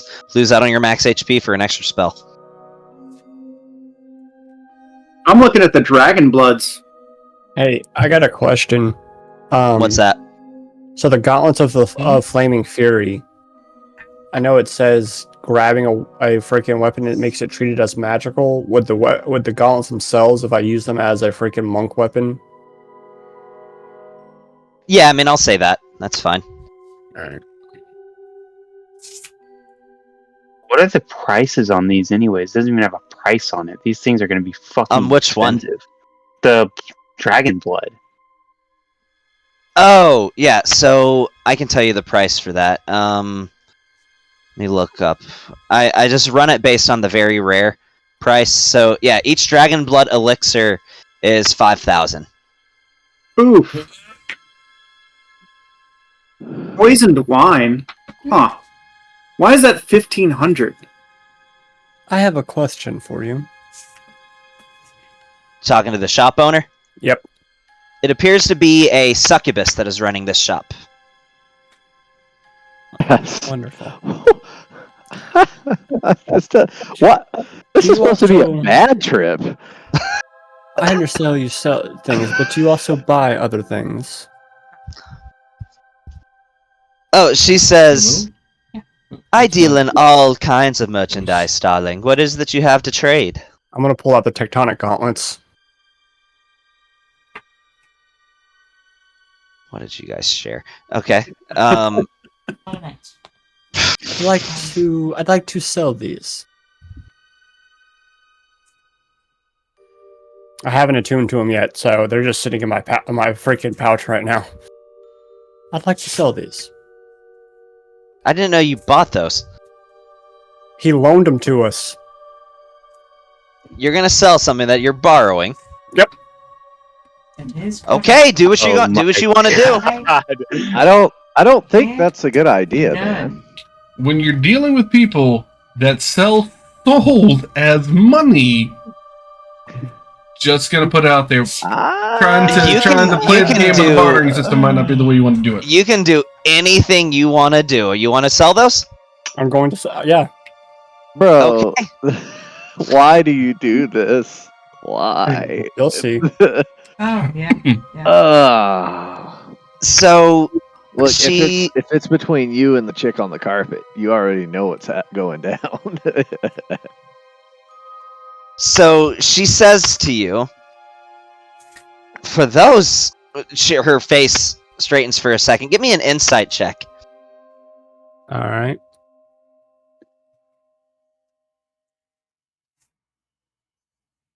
$23. Your tectonic gauntlets are worth way more than the gauntlets you're asking for, but she's trying to play it off like it's an equal value. Oh, I know. Listen, sweetheart. This is how. I know those gauntlets aren't worth this. So, you'll give me 70,000, and I get the gauntlets. So that's a bit steep. I mean, I can make an even trade. I can just give you these in exchange for those, but They're not I mean, the same worth. Alright, I know what? I'll be nice. 60,000. You give me 60,000 and the gauntlets, and I will give you these. Because I know what you're going to do. All you're going to do is take them and you're going to sell them for 90,000 to the next adventurer. The next person that comes here is going to pay 90 to 100,000 for them, and you're going to sell them at as high a price as you possibly can. So either way, you make money. she says, well, you're quite spirited. Might I offer a counter proposal? And what may that be? I will follow your deal, but you sign a contract with me. Uh-oh. And what may this contract Abort be? mission. Abort mission. Right? She says, I mean, after all, contracts are just so hard to come upon these days, and nobody ever wants to sign one with me for some reason. All I need is just a piece of your soul. Just a piece. We You don't realize make that I don't have a contracts in soul. hell. Oh, we all Wait, really? She says, surprised. Yeah, wait. I'm dead serious. I have no soul. Try again. Then what about your heart? You see, I can... Give me your heart. I give you a replacement. It will beat in your chest all the same. You won't notice a difference. Sounds fair. I lost that when my father died. Okay, come on, man. You can't say your character literally doesn't have a physical heart. No, he Aren't you he doesn't. He gloomy has one? a physical heart, Oh, okay. but he doesn't have a soul. That's fuck like no. That's worthy value. You want my heart. Indeed. You will get a suitable replacement, but yes, I desire your heart.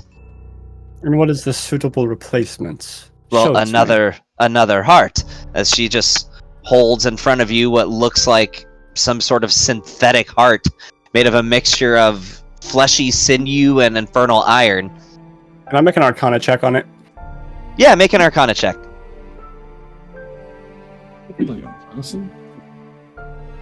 Yeah, I got an 11. You imagine it would be functional. You don't know if there's any other magical properties to it or not, but it appears to be that whatever enchantment is on this magical object would indeed function as a replacement heart.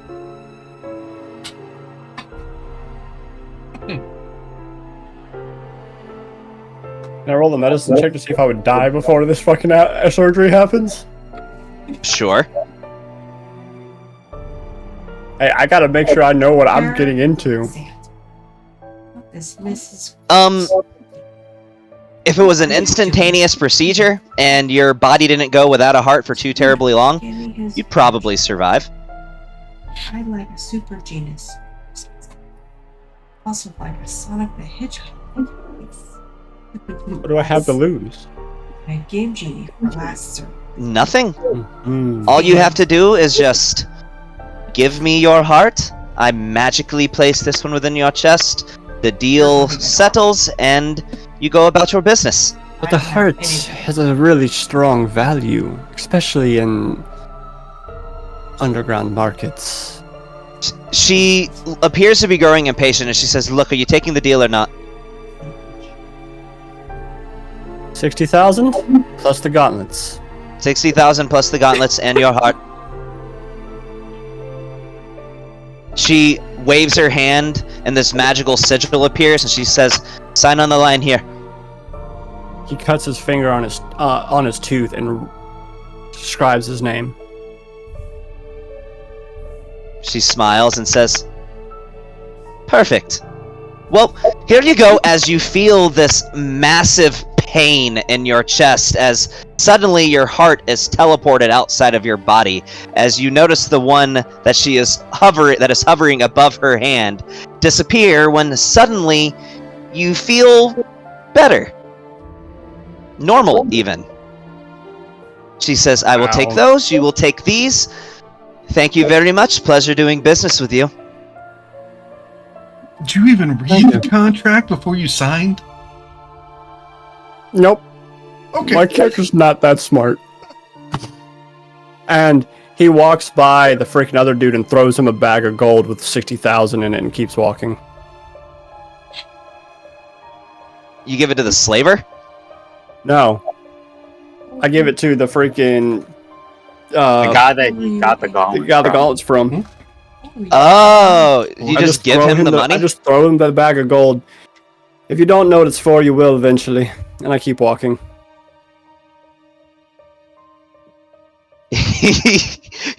When he looks at the money, and then he looks at you, and he looks at where you just started walking from, he just starts laughing hysterically. Like, loses his absolute fucking mind. It's like somebody just cast Tasha's Hideous Laughter on him. He is in an uproar, just laughing. What? It's like, you made a deal!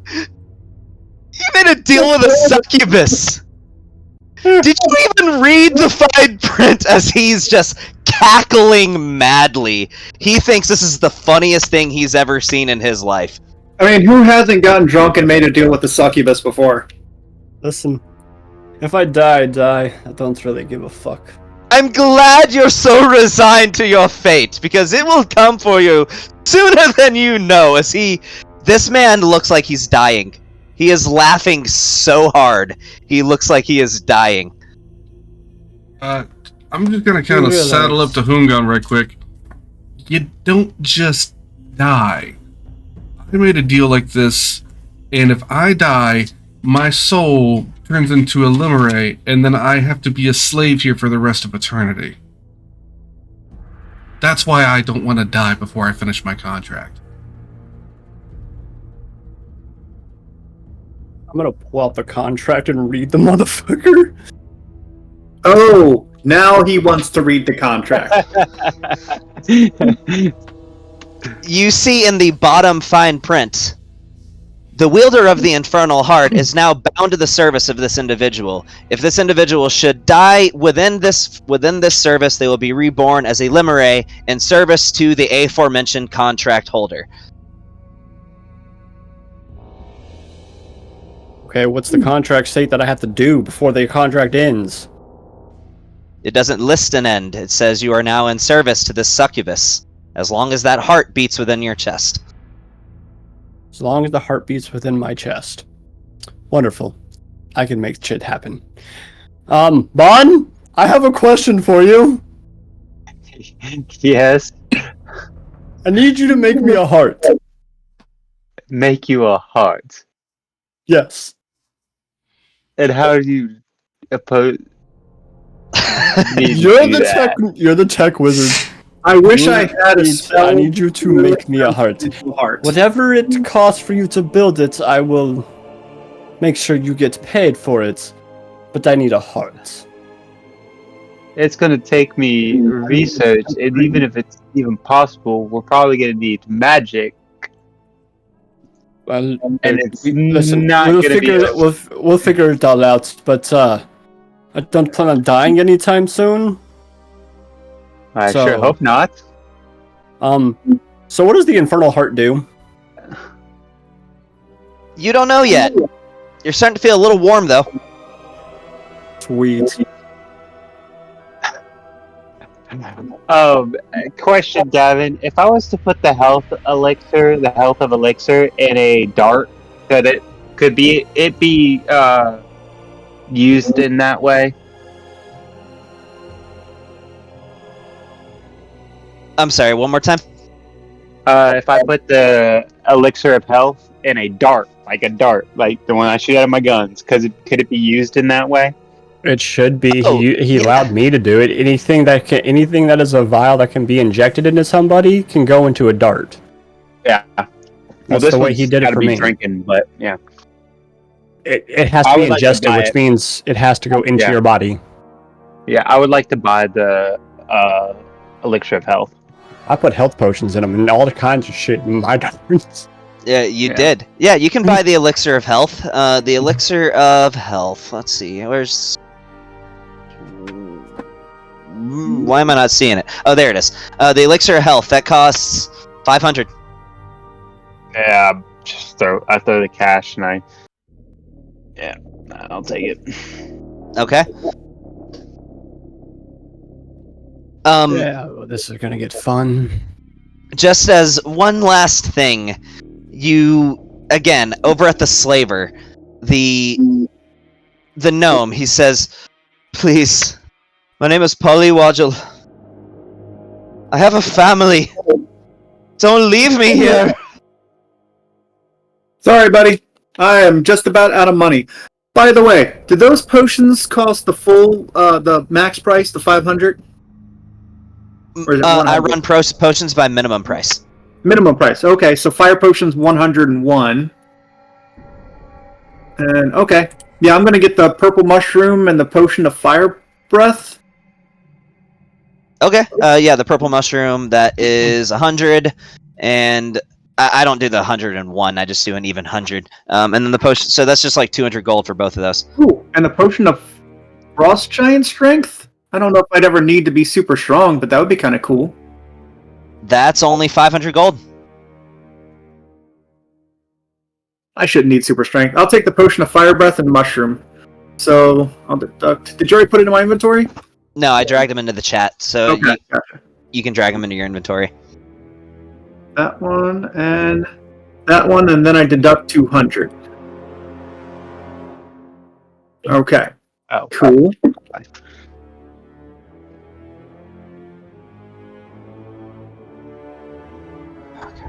Let's see.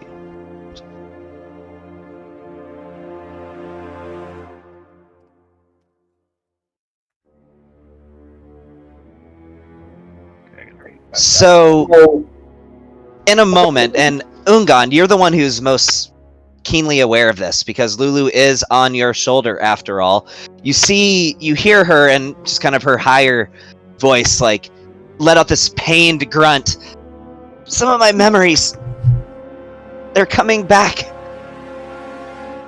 And your ears perk up suddenly, Lucas, as you hear Lulu say out loud, "It was Zariel. She brought me here. I'm not sure, but there is still good in her, a little spark, but it's there. I remember why she came here."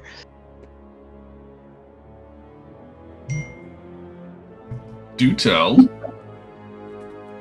Please. Zariel, if for those who aren't aware, my master, she says with a sudden realization, she was an angel. She came here in a crusade, leading an entire battalion of angels with her to disrupt the Blood War. She intended to sow chaos among their midst and destroy both sides in one fell sweep. She failed. She brought me with her. I became lost when she failed. I don't know where she went or what happened to her. She came here to put an end to the Blood War. That is why she was here, but next thing I've heard, my master she joined them.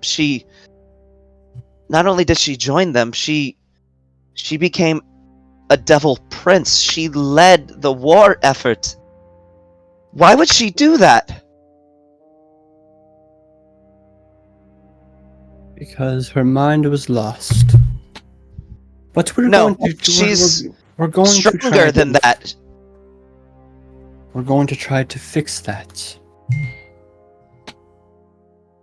If she joined them, she had a reason. I know my master. She had a reason. Well, I don't think we have an answer, but maybe Zara can give you one herself. Like I said, when we do find her, and she is turned back to her right self, you are free to go to her. You do not have to stay with me. I freed you just because I do not do not condone any sort of slavery at all, as I have known many people to be in that same predicament. So, I will help you get reunited with her when she is in her right mind. I fear my master would have no desire to rejoin my company. She is as headstrong as ever, from what I have heard. She will not back down. She will not surrender. She has her goals. She has her means. She's too powerful. Well, we can't really give up before we even try, so... We're going to try, and if we die trying, then we die trying. And then you become a lemure. I'm already going to become a freaking slave once again, so maybe one day someone will come by and free me from my bonds as I did you, but if I die, I die. But I promise, I will rip this heart out of my own chest before that happens. By the way, Ungan, just so you know, all your melee attacks deal an additional 1d4 fire damage, as long as you have that heart. Yeah. Well, that's kind of a blessing. For all the drawbacks, sure. Yeah, but thing is, as long as it's beating inside my chest, I'm just gonna rip the motherfucker out before I die. Then it will no longer Whatever be you want to beating. do. Hey, listen, there is loopholes to this shit. That is the wording, as long as that heart beats within your chest.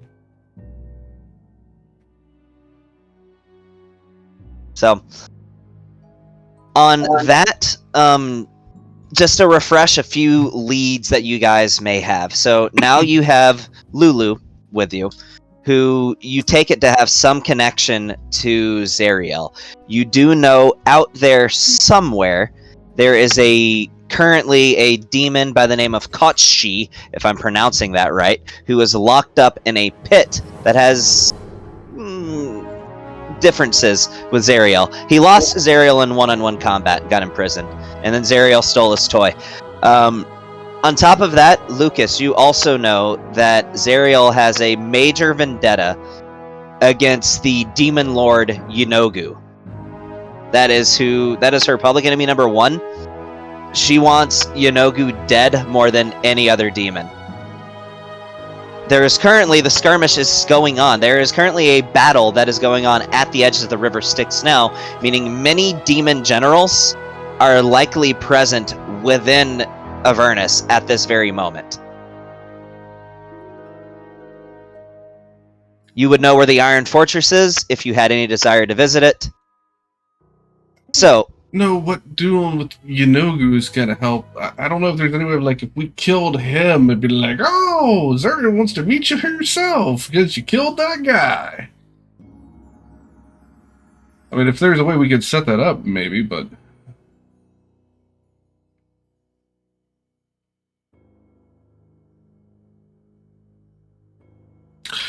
I mean, while we're here at the market, I guess I'm just going to ask around to try and get some leads of, like, either where the Brown City is or how to, like... I don't know, man. Just try and find where Zariel might be going. So you do know that there is a proprietor of the Wandering Emporium, a Rakshasa who commonly takes human form. You have heard of this individual. His name is Mahadi, or Mahadi, technically, is how his name is pronounced. You have not had the pleasure of making his acquaintance yet. Yeah, then I'll go talk to Isunes if he's got this floating city. He probably knows. So I'll see if I can go find Mahadi.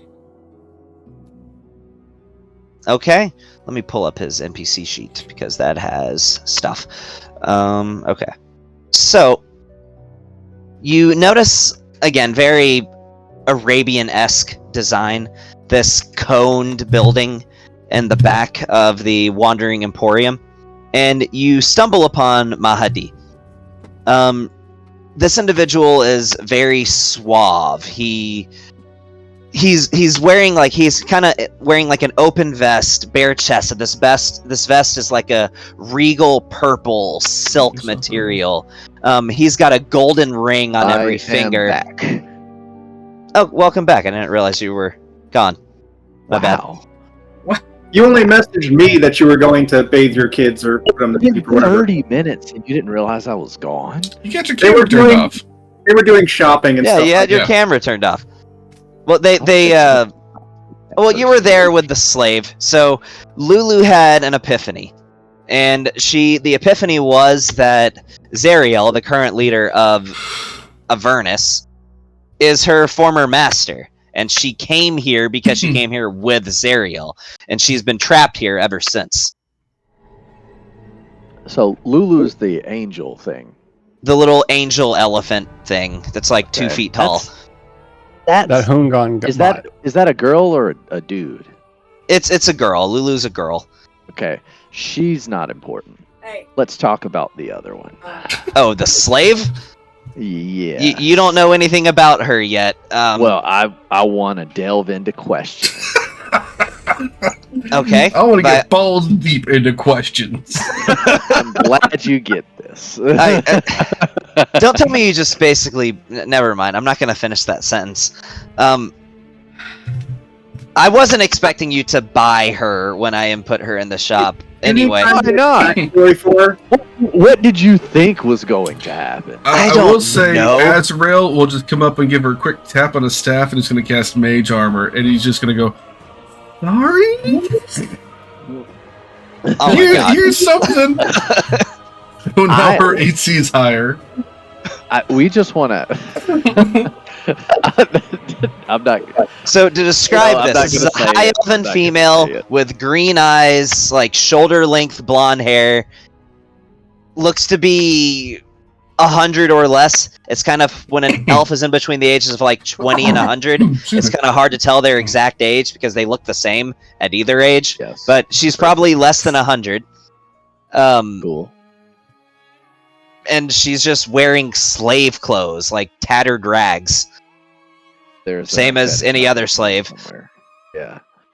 Beyond that, get her into actual clothing. I Have don't you wanna seen the Magus Bride? No? I mean, she looks like somebody who's a slave. She's got scars and bruises too. You don't. That's fine. You let's imagine see. she's probably a warlock because she has a pact with a fiend.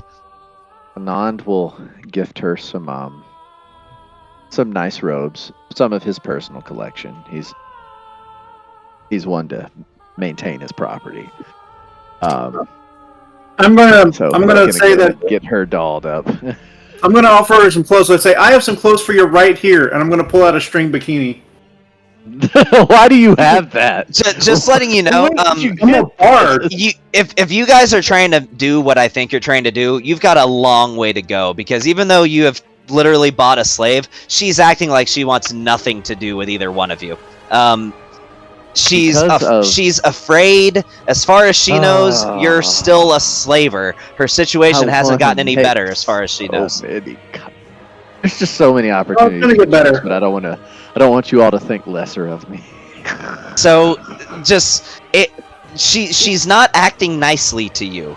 Just Okay. painting an accurate picture here. We're gonna go ahead and we're gonna talk and us together, and seeing as he's better with charisma, we're gonna say, look, we're not slavers. We're here to do something specific, and then we're leaving. Didn't want to see you tied up. Thought you looked interesting and in need of help.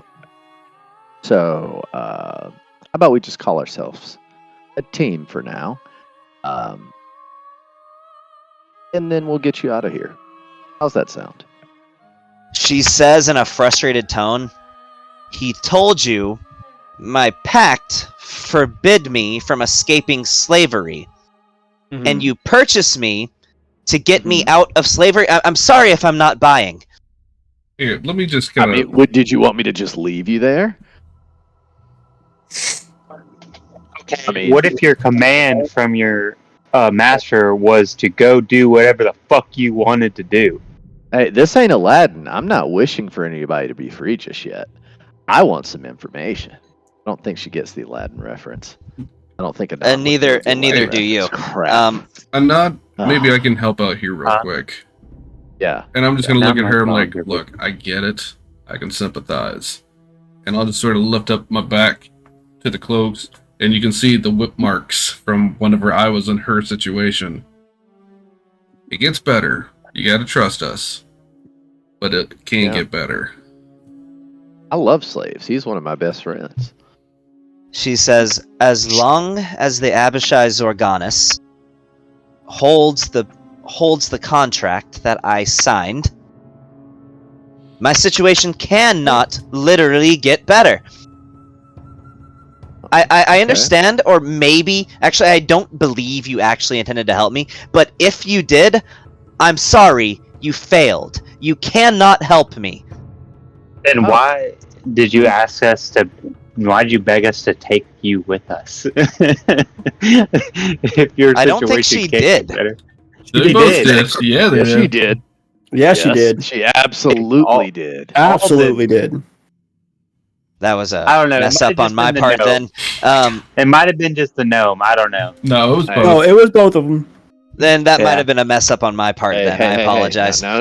I don't need any implied consent type of situations going on. Okay, here. let's She asked for it, and we complied. You know what? It was some ventriloquism to up the market value. That's what it was happening. It was just a guy up to the side. Like, We'll just save me!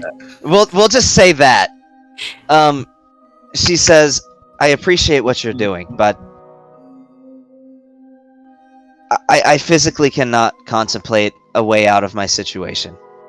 I am to remain a slave until she decides she's done with me. Yeah, but you're not getting actively whipped right now, yeah?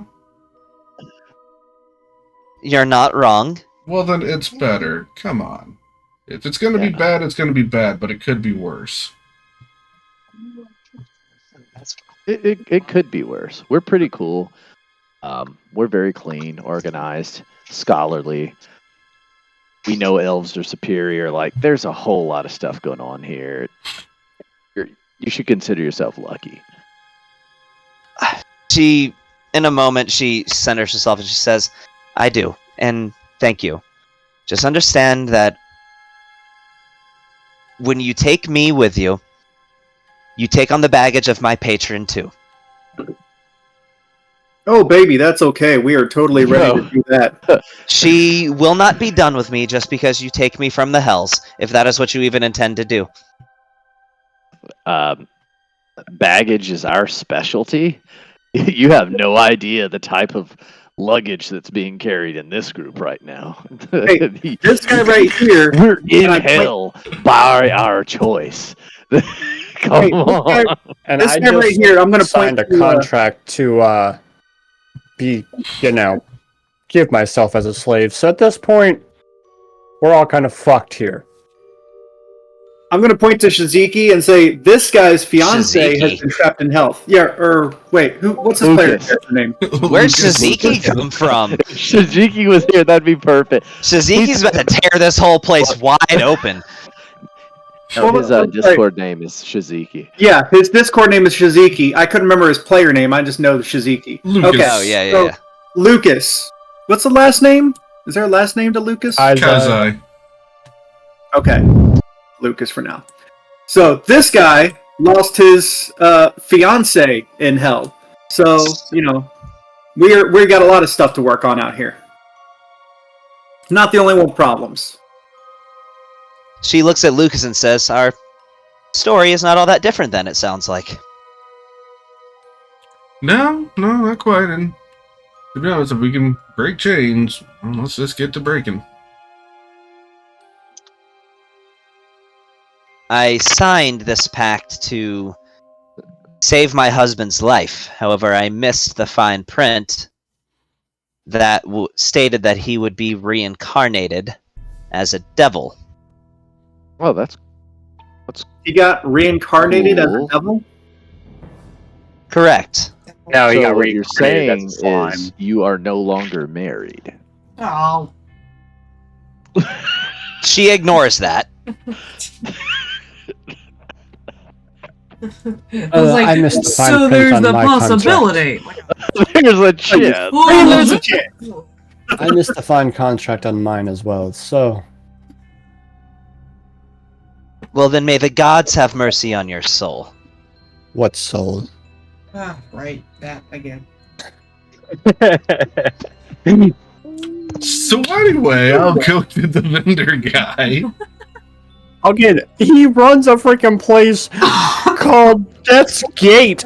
This is the cringiest character I've ever made. I mean, as long as you say it. There's no argument on that. Legitimately the Alright. cringiest character I've ever made, so I'm gonna keep the cringe rolling. Come on now. Good thing.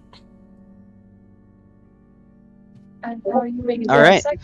So, as you approach, you see a collection of brightly colored tents standing clustered together, creating an oasis of comfort amid the dread landscape of Avernus. So, huge infernal war machines form a horseshoe shape around his tents, with curtains made of small, rectangular iron plates and lamps dangling from chains strung beneath them. Soft, lilting music and wondrous smells drift across the hot winds, inviting a closer look as you approach. Yeah, I'll go on in. Hello?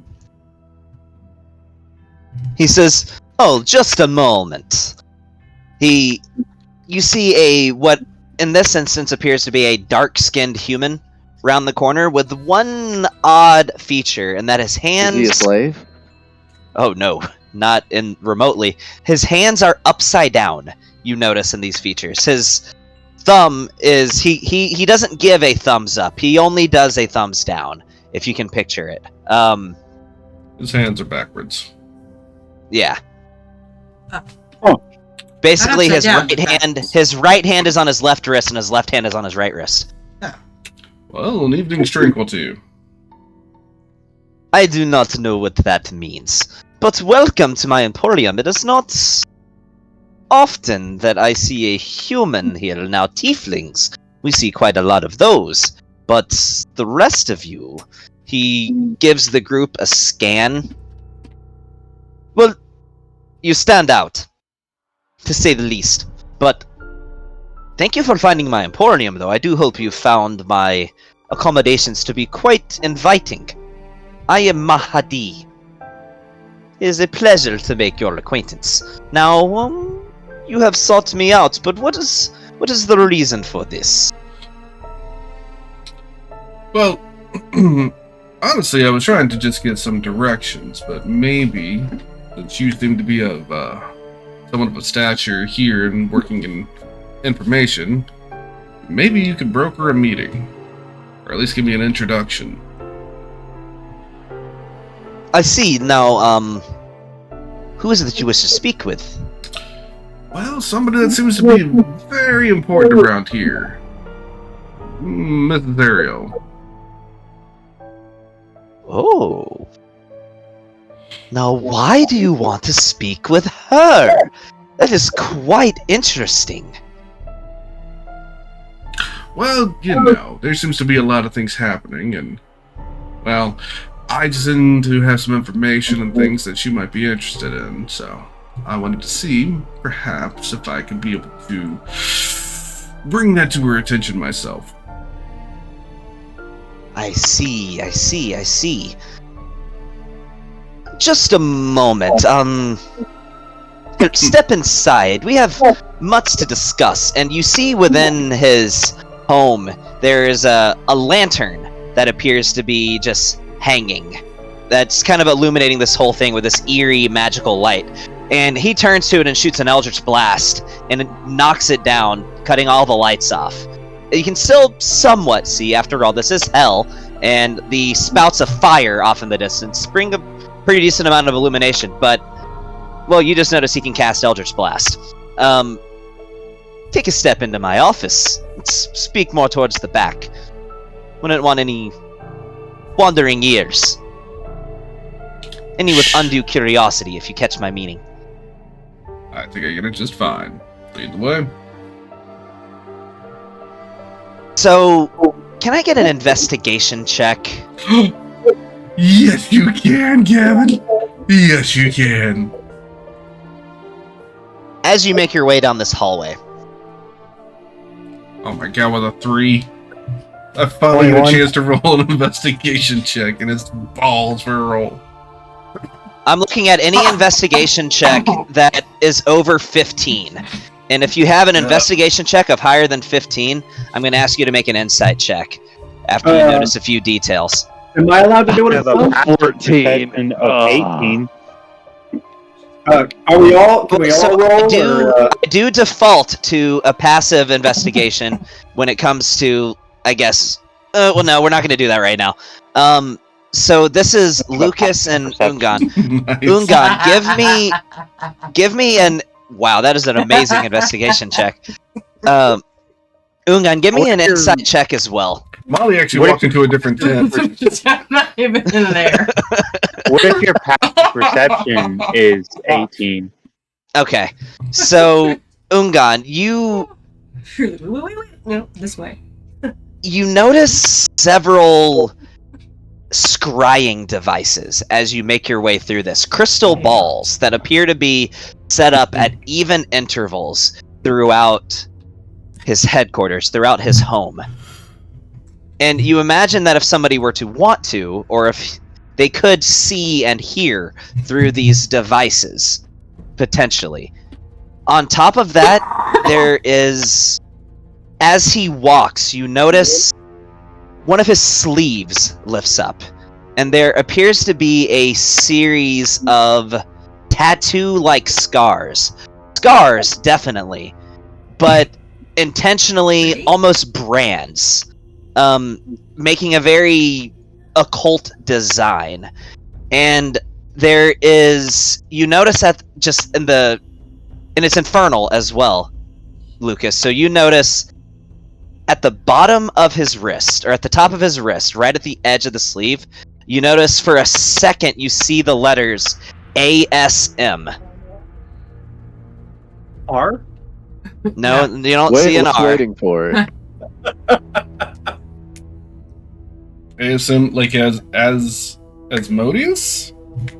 You don't know. Yes. You just see those letters. Okay. And he's got a series of brands on his arm. Interesting Alright. artwork you got there. Oh, you noticed. Let's just doing this. I consider Just myself to be a bit of an artist. That is all. May I see them? No. Fair enough.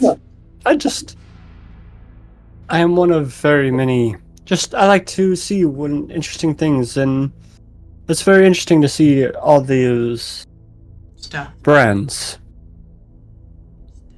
I'm glad you think so. Would you like to see a couple that we've got? I know a couple that are pretty tricky. By all means. And I'll just give a whistle, and Mr. Pibbles will just apparate over on my shoulder. And I'll just give a little scritch under his neck, and you'll see the magical tattoo that he's got on his chest. As well as the spectral arm pop out of his back. Do we see that too?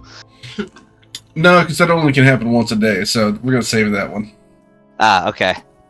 Yes, if I'm familiar with the material plane well enough, that is what you call a cat? Fascinating.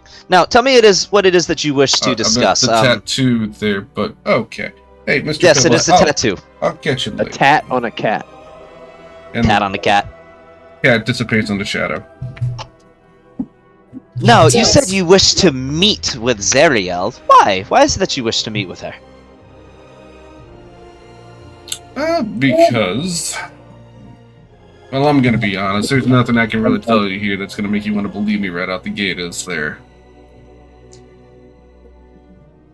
Let's just say I think I have something that would be beneficial to her, and as a vendor of sorts, I imagine you could understand.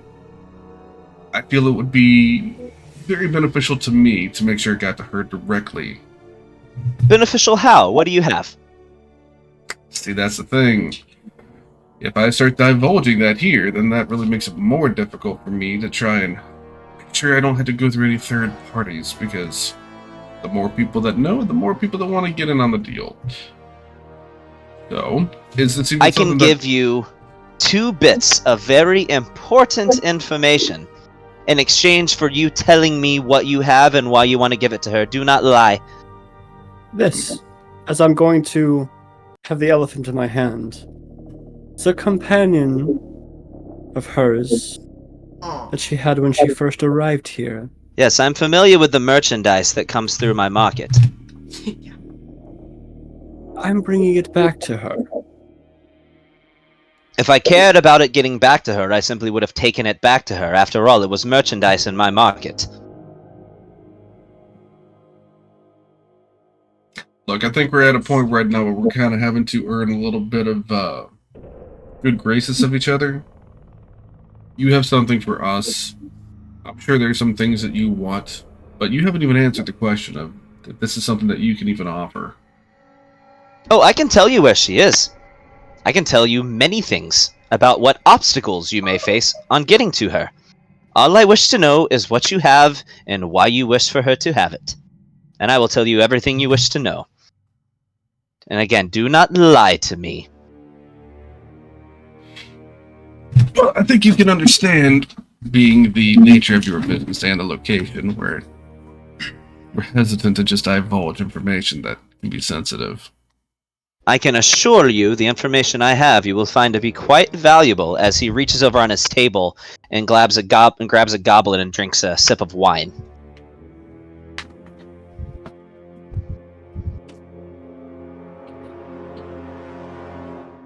Tell you what, we can handle this the way everything is handled in the Hells. We can sign a contract that forces you to honesty in a way that is beneficial to you. How about this? Would you be willing to sign a contract that guarantees your honest judgment on whether the information that I give you is worthy of the information that you carry? You cannot lie. You must use your best judgment. If there is any deception detected, the contract will draw your soul from your body. All this simply means is that I will tell you what I know, and you have to give me your honest judgment. You are literally unable to lie on whether it is worthy of the information that you carry. How does that sound? I don't think that's something I can do, even if I wanted to be honest. And I will open up my satchel. Don't mind the screams. And I'll reach in here and I will pull out the doll and I'll set it on the table. You mean the one that vomits blood? Yes.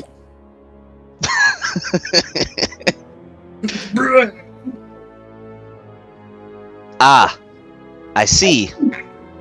Like so many others who visit the Hells, you have found yourself bound.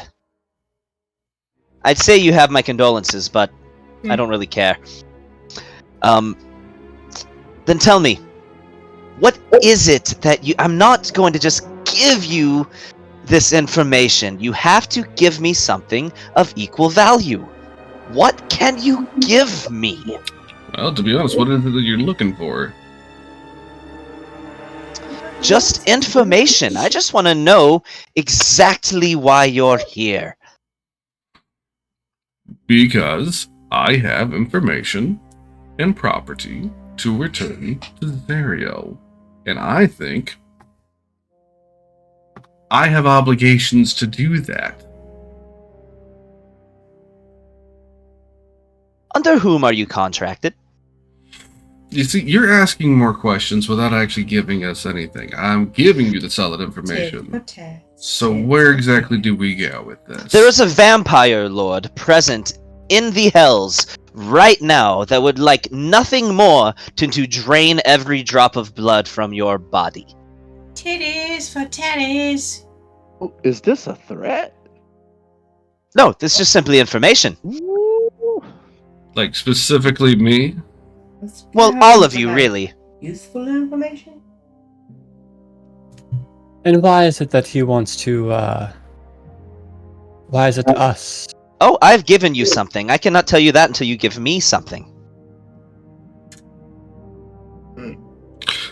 me change the direction of the questioning here. So maybe we can kind of talk around this while we're still trying to get a grasp of where each other stand.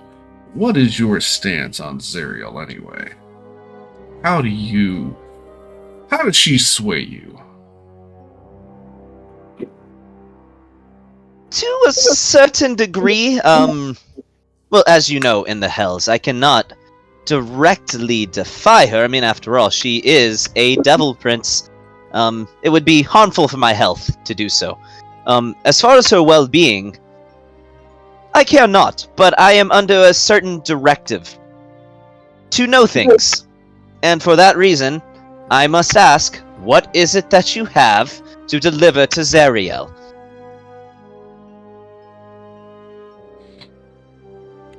And once again, I don't like this game. I know. I have As I told you hold something. up Give the me doll- something. I'm sure. Here's what we can give you. We know that it's something that she wants. That That's not doesn't much. tell me anything. It tells you quite a bit. It tells you that she wants it.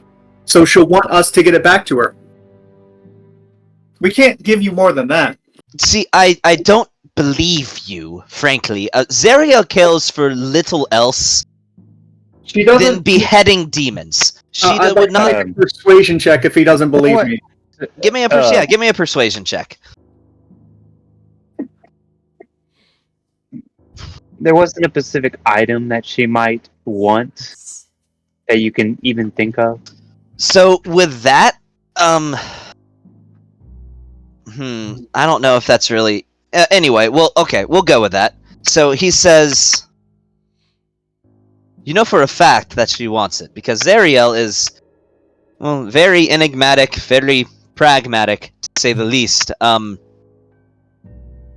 There's not many things that she wants, but if you claim you have something that she does, color me intrigued. I think you've earned yourself another bit of information. This vampire lord claims to be in the service of one Levistus. He carries a relic with him known as the Sword of Levistus. Quite a powerful artifact, from what I understand.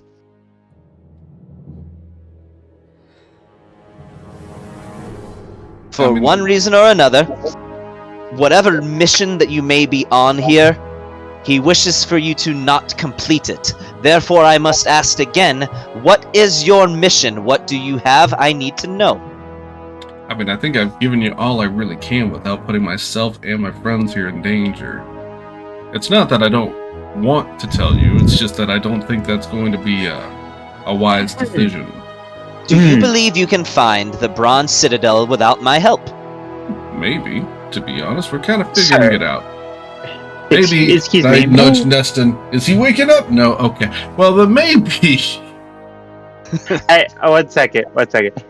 Just have you worked with the Devil Prince?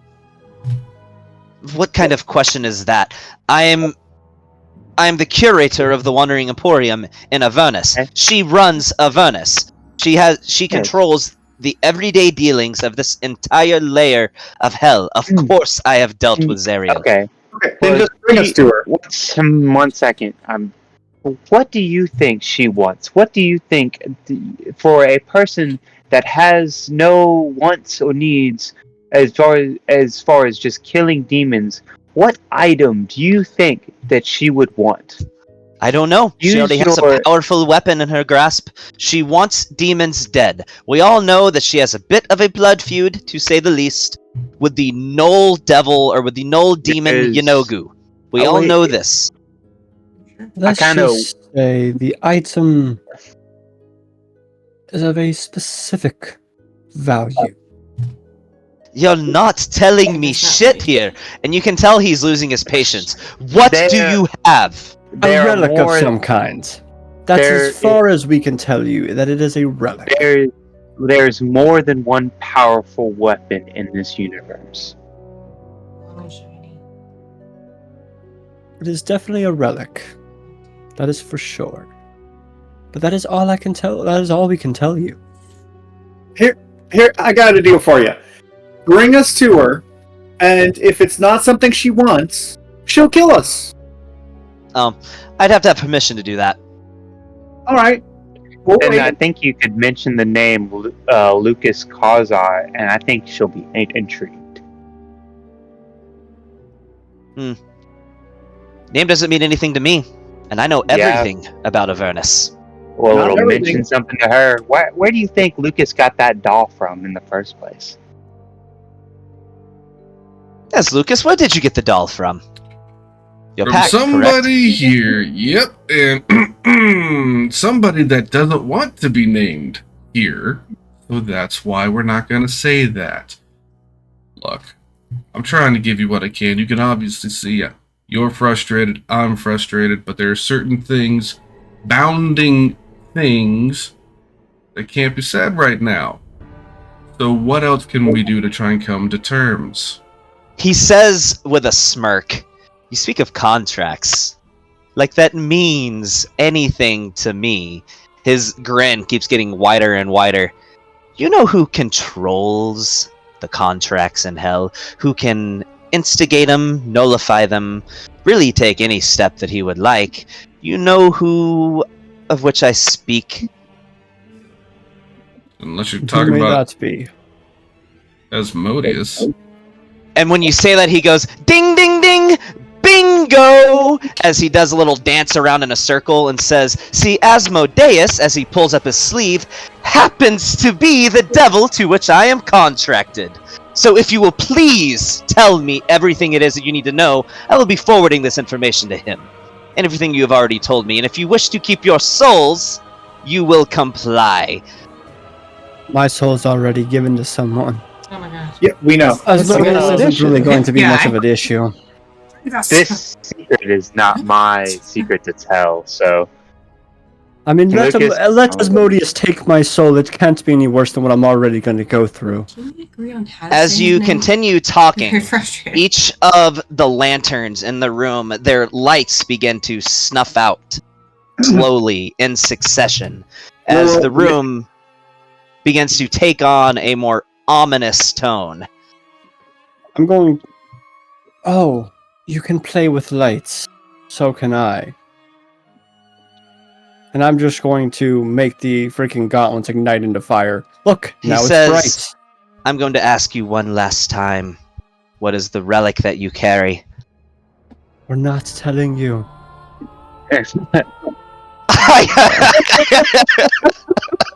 And you don't. My Scare goodness, me. everybody. Hey, this has been great. This has been fun. But obviously, we don't really want to cause an issue with you and your whole little shop. I was trying to come and bring you something that might could have worked out with just a little bit of good faith. But then again, I forgot. This is where we are right now, aren't we? So, before we go into down this road that we all see where it can go and get really bad, really fast, what, pray tell, could else we offer you to make this go a little bit more peacefully? Give me a persuasion check. I'm gonna give a bardic inspiration as he does. Do So it. yeah, there's one bardic inspiration. What is What is it? that, roll a D10 for you now? Roll it. Yeah, it's a D10. So add a D10 to it. 20 total. That would be the DC that I set for this check. Yeah, this was a Oh my DC God. 20 check. He says, as suddenly the lights come back on, and you notice a pit fiend whose head was beginning to peer out from a portal retracts and disappears as the room lights up again. He says, "Oh, we're all friends here, of course. Whatever it is that I can, let me think. What can I ask you for? What can I ask you for? Let me get back to you on that one. I say that because I need to think for a second, and I also have to use the bathroom because I'm down like 3 beers. And it's 10 o'clock, so you should probably call your wife. Yes, I should. So we're gonna go and take that 10-minute break, and Okay, I gotta we'll be pee. back in a second. Cool. I have an idea, boys. Hmm. What's your Why idea? don't I could just cast guess on the guy and make him automatically fail, and then command him to tell us where it is. Ooh, that's Hey. a mean spell. Hey, I Gavin. wonder- He's gone. He stepped Okay. away. He made it clear that we know what this dude is, right? I believe so, yeah. All right. That ain't gonna work, bro. Why? Yeah, I'm pretty sure he's immune to that kind of magic. Oh, he's immune to it? Rakshasas are very anti. If you don't cast anything that's at least, I think, 5th level and above, it has no effect on them. Oh. They have to make a wisdom saving throw. I mean, that is a level 5 spell. Well, I mean, even if he does, we're in his own domain, we're in his own area. He'll probably just counterspell it. He's probably, or do if he's something. immune to charm, though, then it won't work. Yeah. I don't think he's immune to charm, but he probably can do either like the remove curse or greater restoration or find counterspell or whatever. No, Yeah, he I might would counterspell decide. I'll counter his counterspell, and then I will decide that he fails. I mean, we're in his shop. I think he's got runes and all this other stuff around here. Like, He's probably got lair actions. Yeah. And it would really provoke him if it failed. It I would want to really fight him. provoke him. I don't like his tone. I mean, Rakshasas, they're just fiends, right? Yeah, I don't think he's got any immune to it. Powerful fiends that we probably Y'all don't let want me to know. fight right now. I don't. My only thing is if this dude can report straight to Asmodeus, Yeah, we don't want to burn that bridge. I mean, we can fight Asmodeus too. I'm just kidding. Okay. Yeah, That's really where my biggest concern about this comes in. So you physically can't tell him anything about what's going on, or are you just choosing not to? So the whole point of it is, right? I cannot let this get back to Bell. Asmodeus. Period. So if he knows who I'm basically bound to, and I have the sword, he can put 2 and 2 together that Bell somebody go get the sword. I can show him the sword. I can say I'm going to take that to Zariel. The problem with it is, it's very sensitive around here, and I don't know how he's going to take that. He could be like, oh, well, that's cool, that's a sword. I'll just murder you and give it to Zariel myself. Yeah. I mean, one of the things we could do is a contract where he can't take the item we have, and, you know, that kind of thing. The thing But is, this is also the thing. Remember, the reason why He they can't has find out to- that Bell, the whole thing, I think I can't let it go back to Bell. If this dude reports directly to Asmodeus, Asmodeus he will can get that know contract Bell voided. did this whole thing, and that's part of the contract. I cannot let them know that Bell is a part of this. Gotcha. All right. Fair enough. Don't get me wrong. Murder this guy, not murder this guy, whatever. I gotta get the sword where it needs to go to before we really start rocking that boat. Yeah. Get pee break while I can. Agreed. That's why I was trying to hint towards it, kinda. But I wasn't gonna tell him. I was like, look, use your intuition. Use what, you know. Like, don't be a fucking dumbass.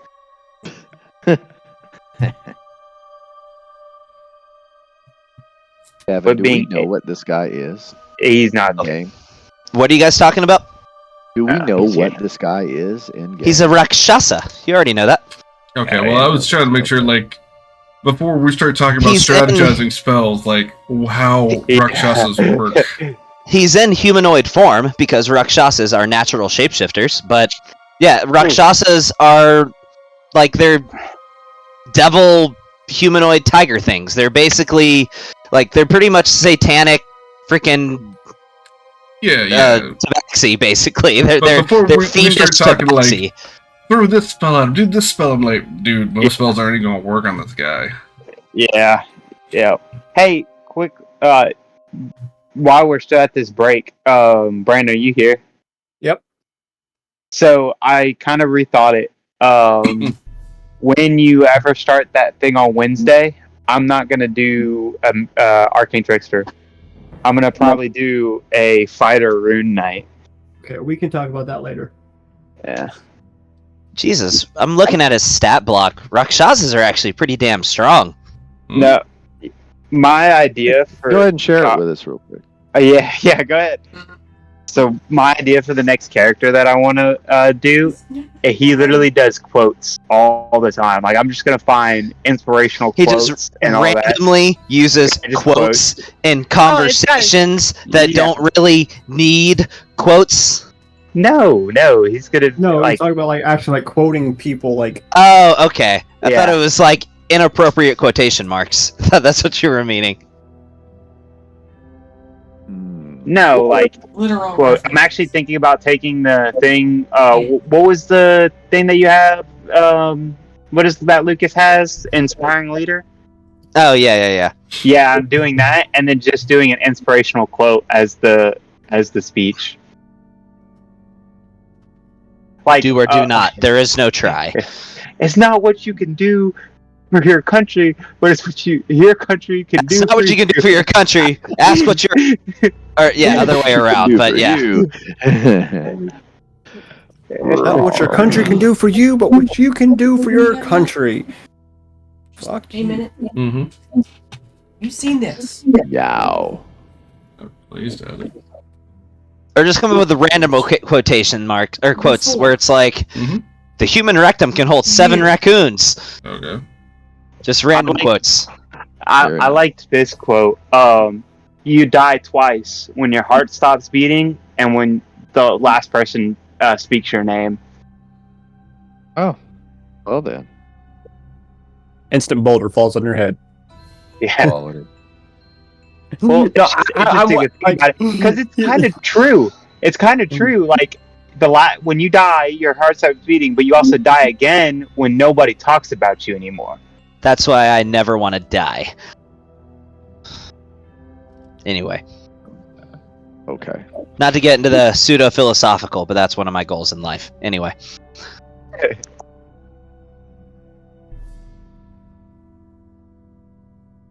Is everybody back yet, or are we still waiting on Harold? No, I'm So, back. okay, I just he's back. he's all sorry. Geraldo. All right, we're good to go. All right, good deal.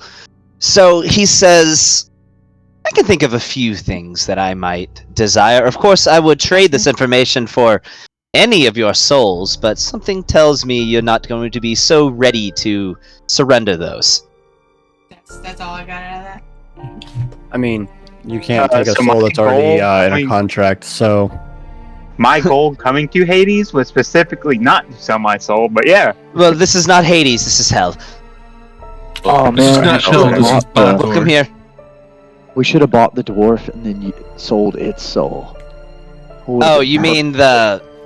It's not a dwarf, but yes, they do refer to it as a Baitor, but Yeah. either one is, And we would've- either one we is would've- acceptable. Still could, right? We still could. He's still probably for sale. Yeah, let's not. I do not agree with that.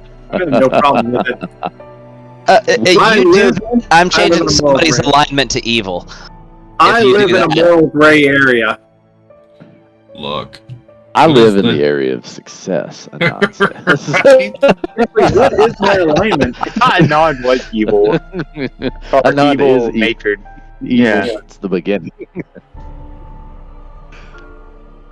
Then if you cannot tell me the relic that you hold, all I ask is, in your perfect scenario, how does this end for you? Answer that question, and I will tell you how to find Zariel. Look. To be honest, I want to try and make this where it's beneficial for everyone involved. If you point us in the right direction, at whatever the cost that may be that we can come to an agreement to, then I can go and deliver what I need to Zariel, and I can even say, hey, this guy, Mamadi, what was it? Mahadi. I can put in a good word for you, bad word for you, whatever you like. You get whatever it was you wanted to by just setting us up a meeting, or at least get us pointed in the right direction, which is little effort on your part. We get to do what we wanted to do, and I can try and even prop you up to the person that runs Avernus. Well, see, I don't really need that. After all, as I've obviously garnered this information, I serve Asmodeus. Sure, I don't know what you're after though, so I'm just throwing out some possibilities. give me something. Some degree of information, resources, something that my lord might find beneficial.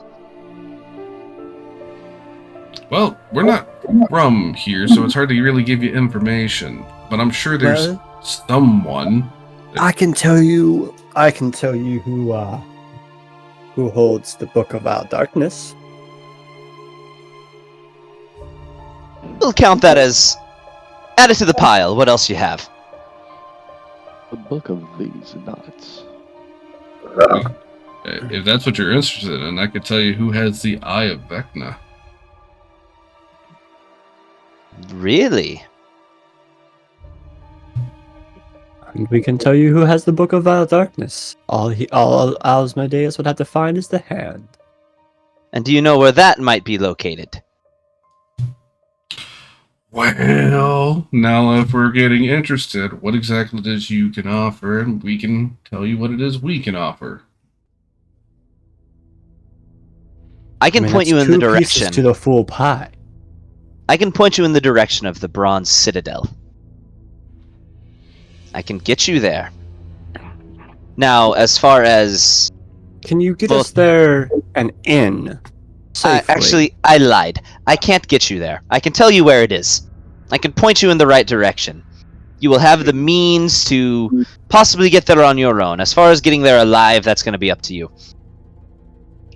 Oh, I do feel like getting us in the right information- direction.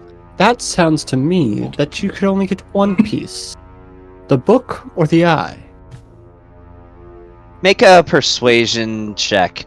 Let's see. If you've I was been about to say- in this conversation, make a persuasion check. Okay. I was about to say something. I was about to say, I feel like 3 legendary items of knowledge is not worth just knowing where one Yeah, city. get pointing me in direction. Yeah. Giving a direction gets you maybe the book. Persuasion. I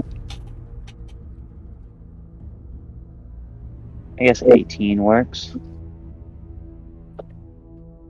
He says, in 3 hours... Now, take your pick on when you wish to approach. In 3 hours, the Bronze Citadel will be crossing over Kochki's Maw, as it has become to known. In 6 hours, it will be passing over the Iron Fortress, after which it will disappear again for another day. Well, thank you. Now, The you will book. find... Yes, please, ahead. you tell me. No, go ahead. No, you tell me now. Where is the book? The book. A hag has it in hell. Hades, we're in hell. In Hades. What is this hag's name? What's the hag's name? Man, if only Gavin- there was a channel that had all the old information. Give me a... It is the name with like no vowels.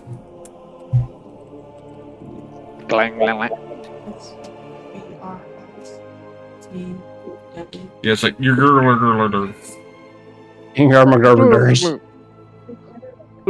I believe, if I'm remembering right, I'm saying this as me, not as him. I think it's Ergdramel, I want to say.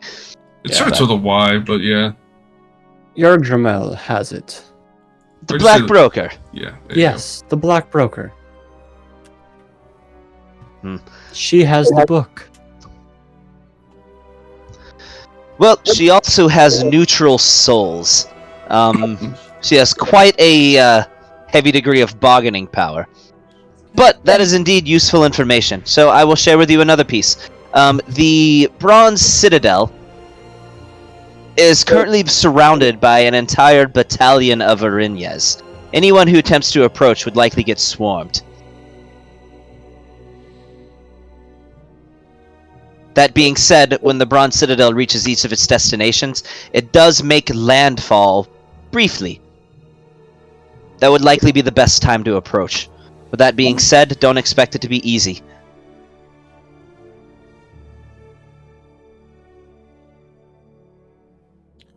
Any ideas on how to, get in there the proper way? As far as a group of mortals approaching the Bronze Citadel, you'll likely find it quite inhospitable. You're either going to need some kind of sort of distraction, or you're going to need a fight. I only share this information, of course, because my lord permits me to. What if He seems...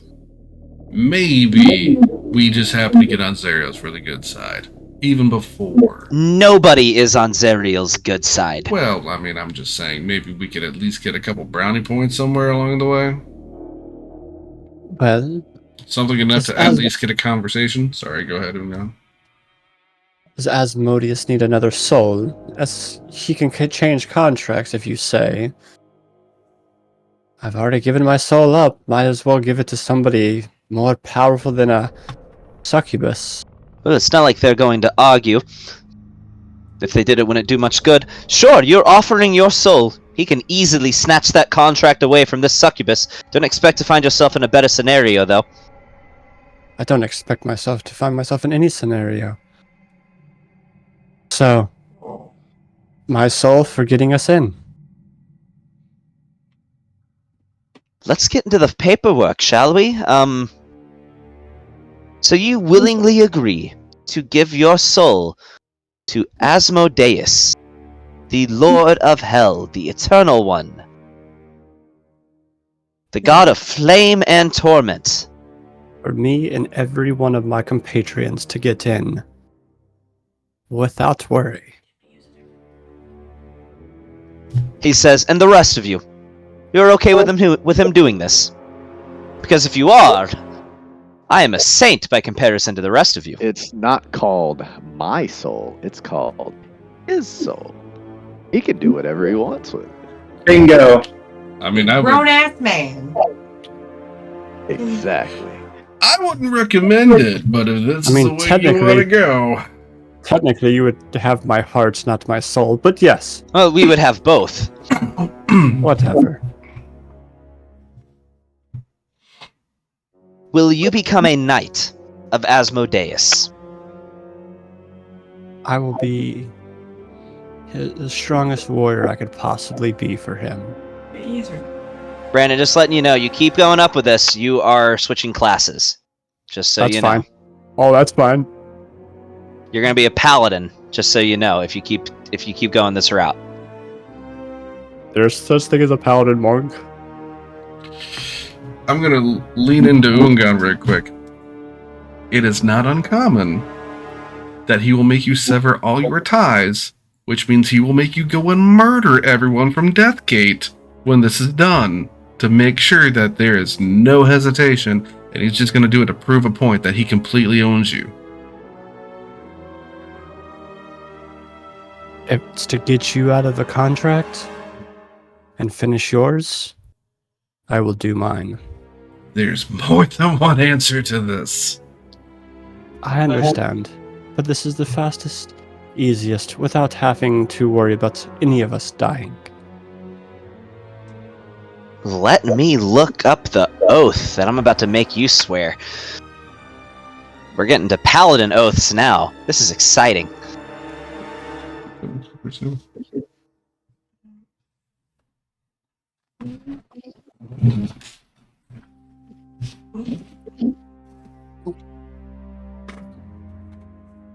Alright, Oath of Hellfire. Oath of Hellfire. Where is Oath of Hellfire? In the oath with pinky promises. No, I'm finding the actual oath here. Oh.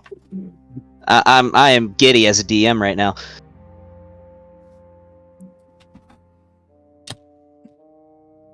Alright, so he says, do you agree to further the cause of hell? That's it. That's your big oath. That's This is the first part of the oath. It's verse 1. You haven't even gotten to the lyrics yet. It's still Alright, I agree. a chorus. The cause of the devils in the nine hells is just. Without their ceaseless protection, the multiverse would crumble before the demonic threat. seeking to propagate and represent the strength of the hells in every action you take. Do you agree to represent this?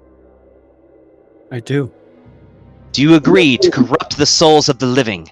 For only the great war takes place in Avernus. Many worthless souls on the material plane can be put to better use fighting below. Do everything you can to tempt those souls to join our cause. Do you agree? I agree. Do you agree to become a servant of the fiends? If a higher power commands you to act, you will do so unflinchingly. You are but a humble pawn in a great and eternal war. Your impeccable service shall be rewarded with power. Do you agree? I agree.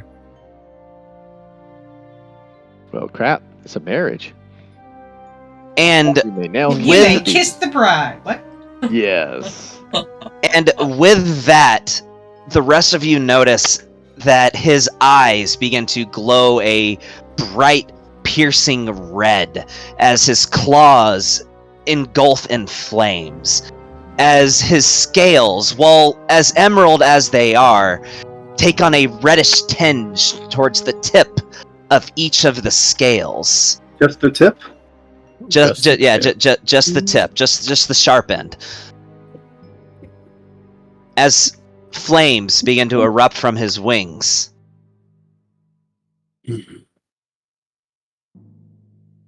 Go forth, Hellfire Knight. Further the cause of Avernus, further the cause of Bator. Win the Blood War.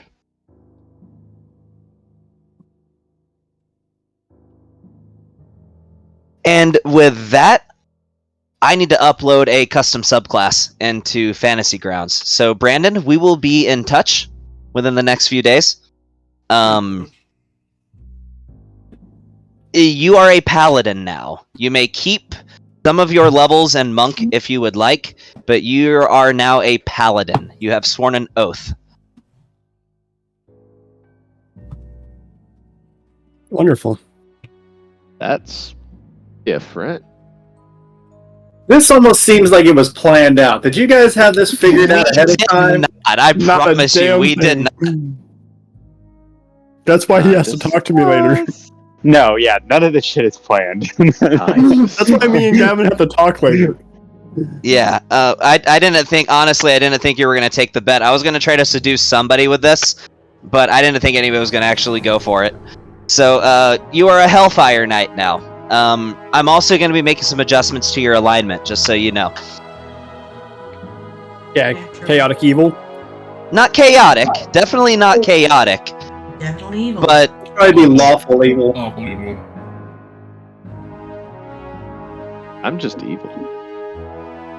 all right, guys. I think just that's a bad where we're boy. going to call it. As he says to you, this is where you will find the Bronze Citadel. You will find it hovering a mile above... Well, I've already told you when and where to find it. Yeah, but You that have whole to- little but you shindig have was a Get, safe now that to- I am there, you have to get a safely passage in. That was never part of the deal. It That was. was the deal. It was the deal. I said safe passage for me and my comrades. Yeah. Safe He really did passage. say that. And you agreed. So are you Yeah. going back on your contract? Do I get your soul?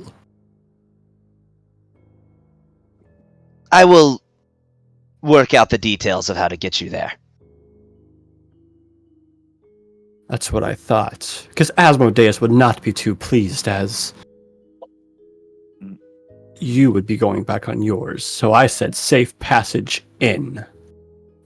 And everybody, just to confirm, did I say that? If I did, then I'm bound by my word. Did I say that? Yes. You Yes. said Yeah, in without. He literally said it exactly like that, and you agreed. Okay. And if you want to double check it again, it's on the recording. It's in the recording. I gotcha. Okay. I forgot saying it, but I'm not thinking you guys are all simultaneously lying to me about it, so I'll take your word for it. I mean, what else will we get from them? Because we already got the destinations of where we just needed passage in, and that's what we were trying to attain by that.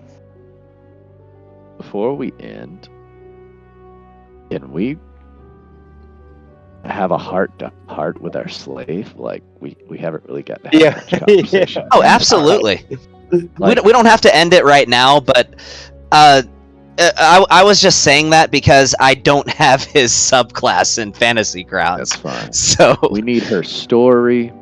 You know, we need But, her to okay. understand. If we're gonna go into the slave thing, I'm gonna go ahead and dip out for the night. I have some stuff for my stream event I gotta work on.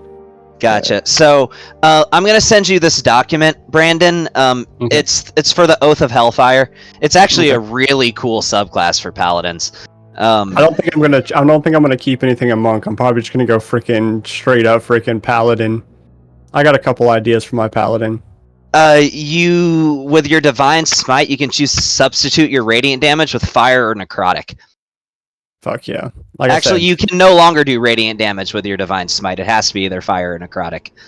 yeah, like I said, I think there's gonna be, unless I can find a way to hit really hard as a monk freaking paladin multi-class, that would be freaking cool as shit. So, how many I classes is this going to be for you in this campaign now?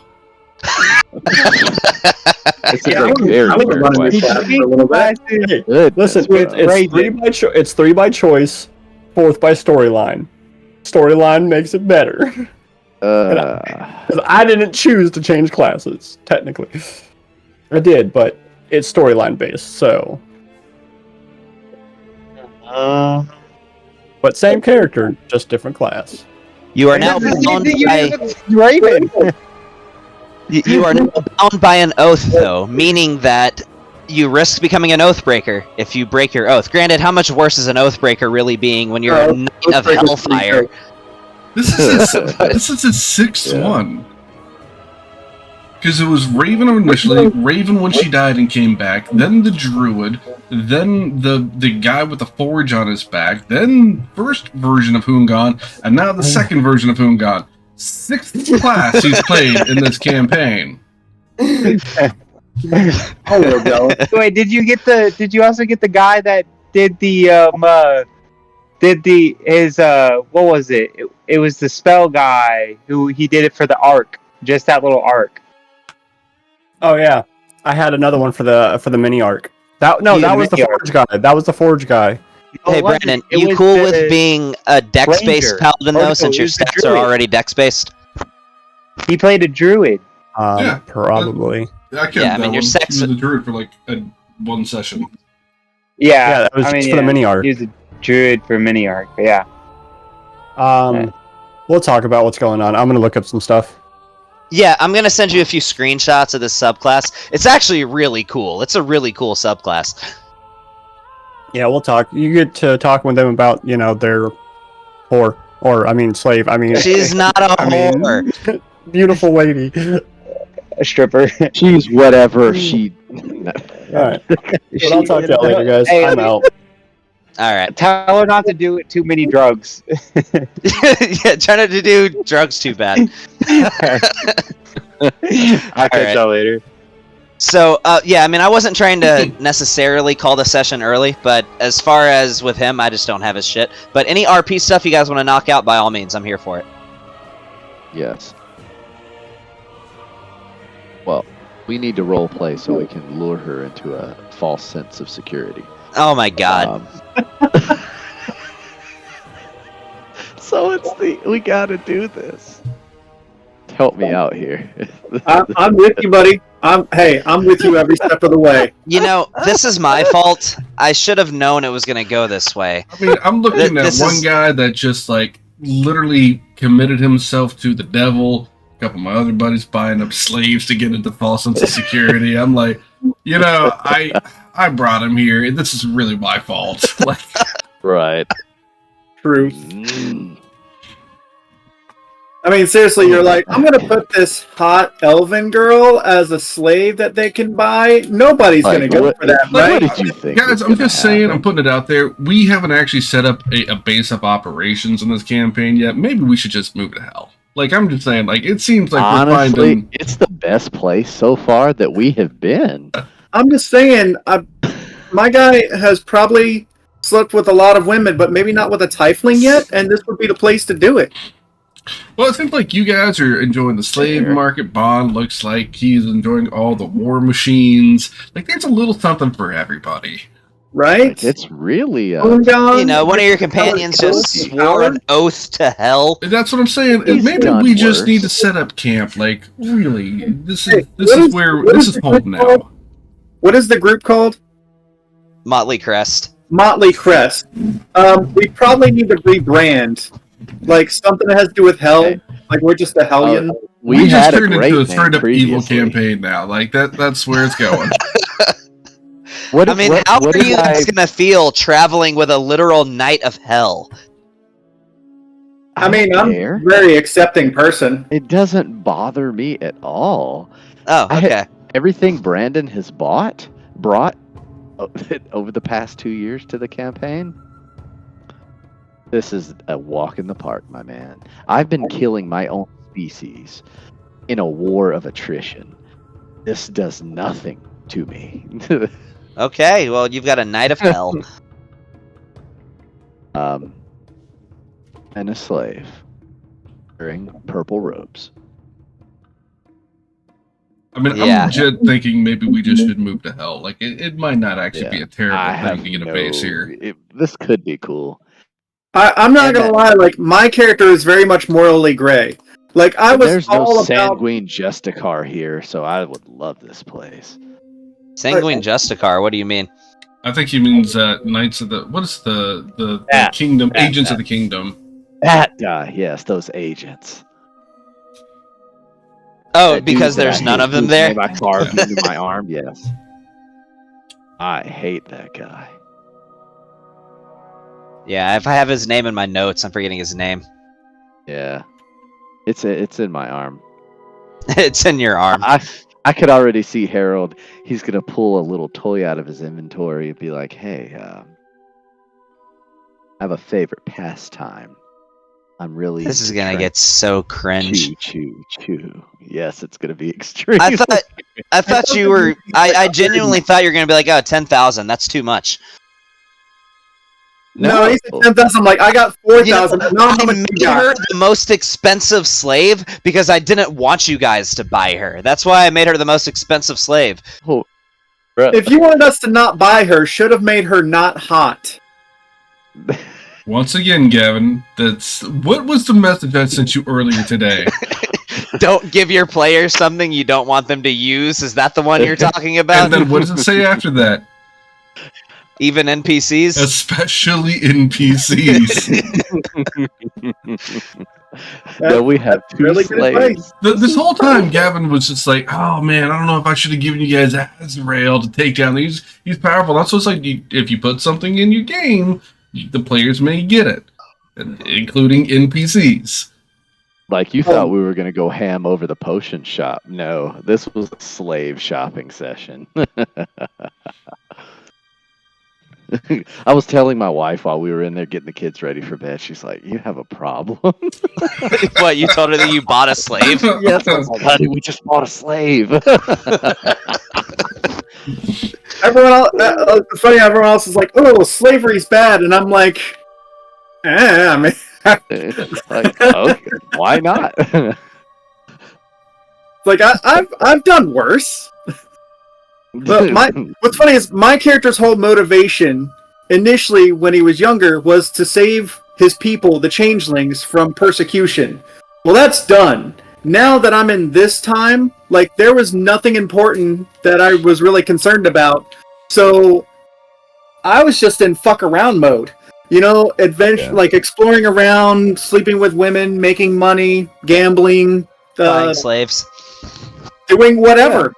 Yeah, like I freed my people. I'm basically in retirement, and this is just for shits and giggles. I'm just gonna let you know, Harold. Now, Anon's already evil, but if Anon is literally evil. If you go along with the terms of her pact, that says that literally, I mean, the pact of her master is meant to just humiliate her. That's why she has to be a slave, no matter where she goes. If you follow the terms of her pact, I'm changing your alignment. Just letting you know. What is my alignment? It's neutral right now. I believe your alignment is neutral, if I remember right. What are the exact terms of her pact? She has to be a slave. She has She to, do has what to we be told a her. slave. She has to have a master at all times. Okay. I can So take basi- that. I don't see a downside to this if we're really Sure, but I'm saying though that if you go along with the terms of her pact, I'm changing your alignment. I'm not doing anything to Anons because this is already evil. This is in character. I For him. mean, I'm already evil. Oh no! This is kind of I'm evil. Whatever will I do? That's fine. If you're okay with that, you're okay with that. But if For this, I'm not gonna be mad at you if you make me evil. It's like, I can redeem myself later, maybe. that's fine, but again, I've always said this. As a DM, I reserve the right to change a player character's alignment based on their actions that they take. And I reserve the right to be okay with it. Yes, you do. Because you better be. Because the first time you tell her to do something that she has to do, I'm saying you're evil. Wait, so what happens if we give her an action and it's something against what she wants to do? Is she like magically forced to do what She we tell is her to do? magically forced into slavery. She always has. She is required to always have a slave holder. Harold, do you hear that? I heard it. The sweet bells of freedom. All right, so Gavin, I need a stat sheet with Yeah, all of her I'll make her a performance character and sheet. She's a 5th level warlock, obviously Pact Okay. of the Fiend. Mm-hmm. Cool. Pact of the Blade, but she's a Fiend warlock. Right. Also gonna need some pictures, like headshots or. And I swear, if you choose Repeat. the ugly ones from Google, Yes, that would be. He's not allowed to wear shoes anymore. It's like a Quentin Tarantino film now. Technically, if you tell her she's not allowed to wear shoes, she's not allowed to wear shoes. She's pact bound not to be able to wear shoes. Oh my I would- god! This is Picture all of we Uma do, Thurman. right? We're going to make the D&D version of OnlyFans, and we're just gonna have her sell pictures of her feet online. Great. This is how we're gonna make money now. This is perfect. You know what? I'm gonna stop the recording now.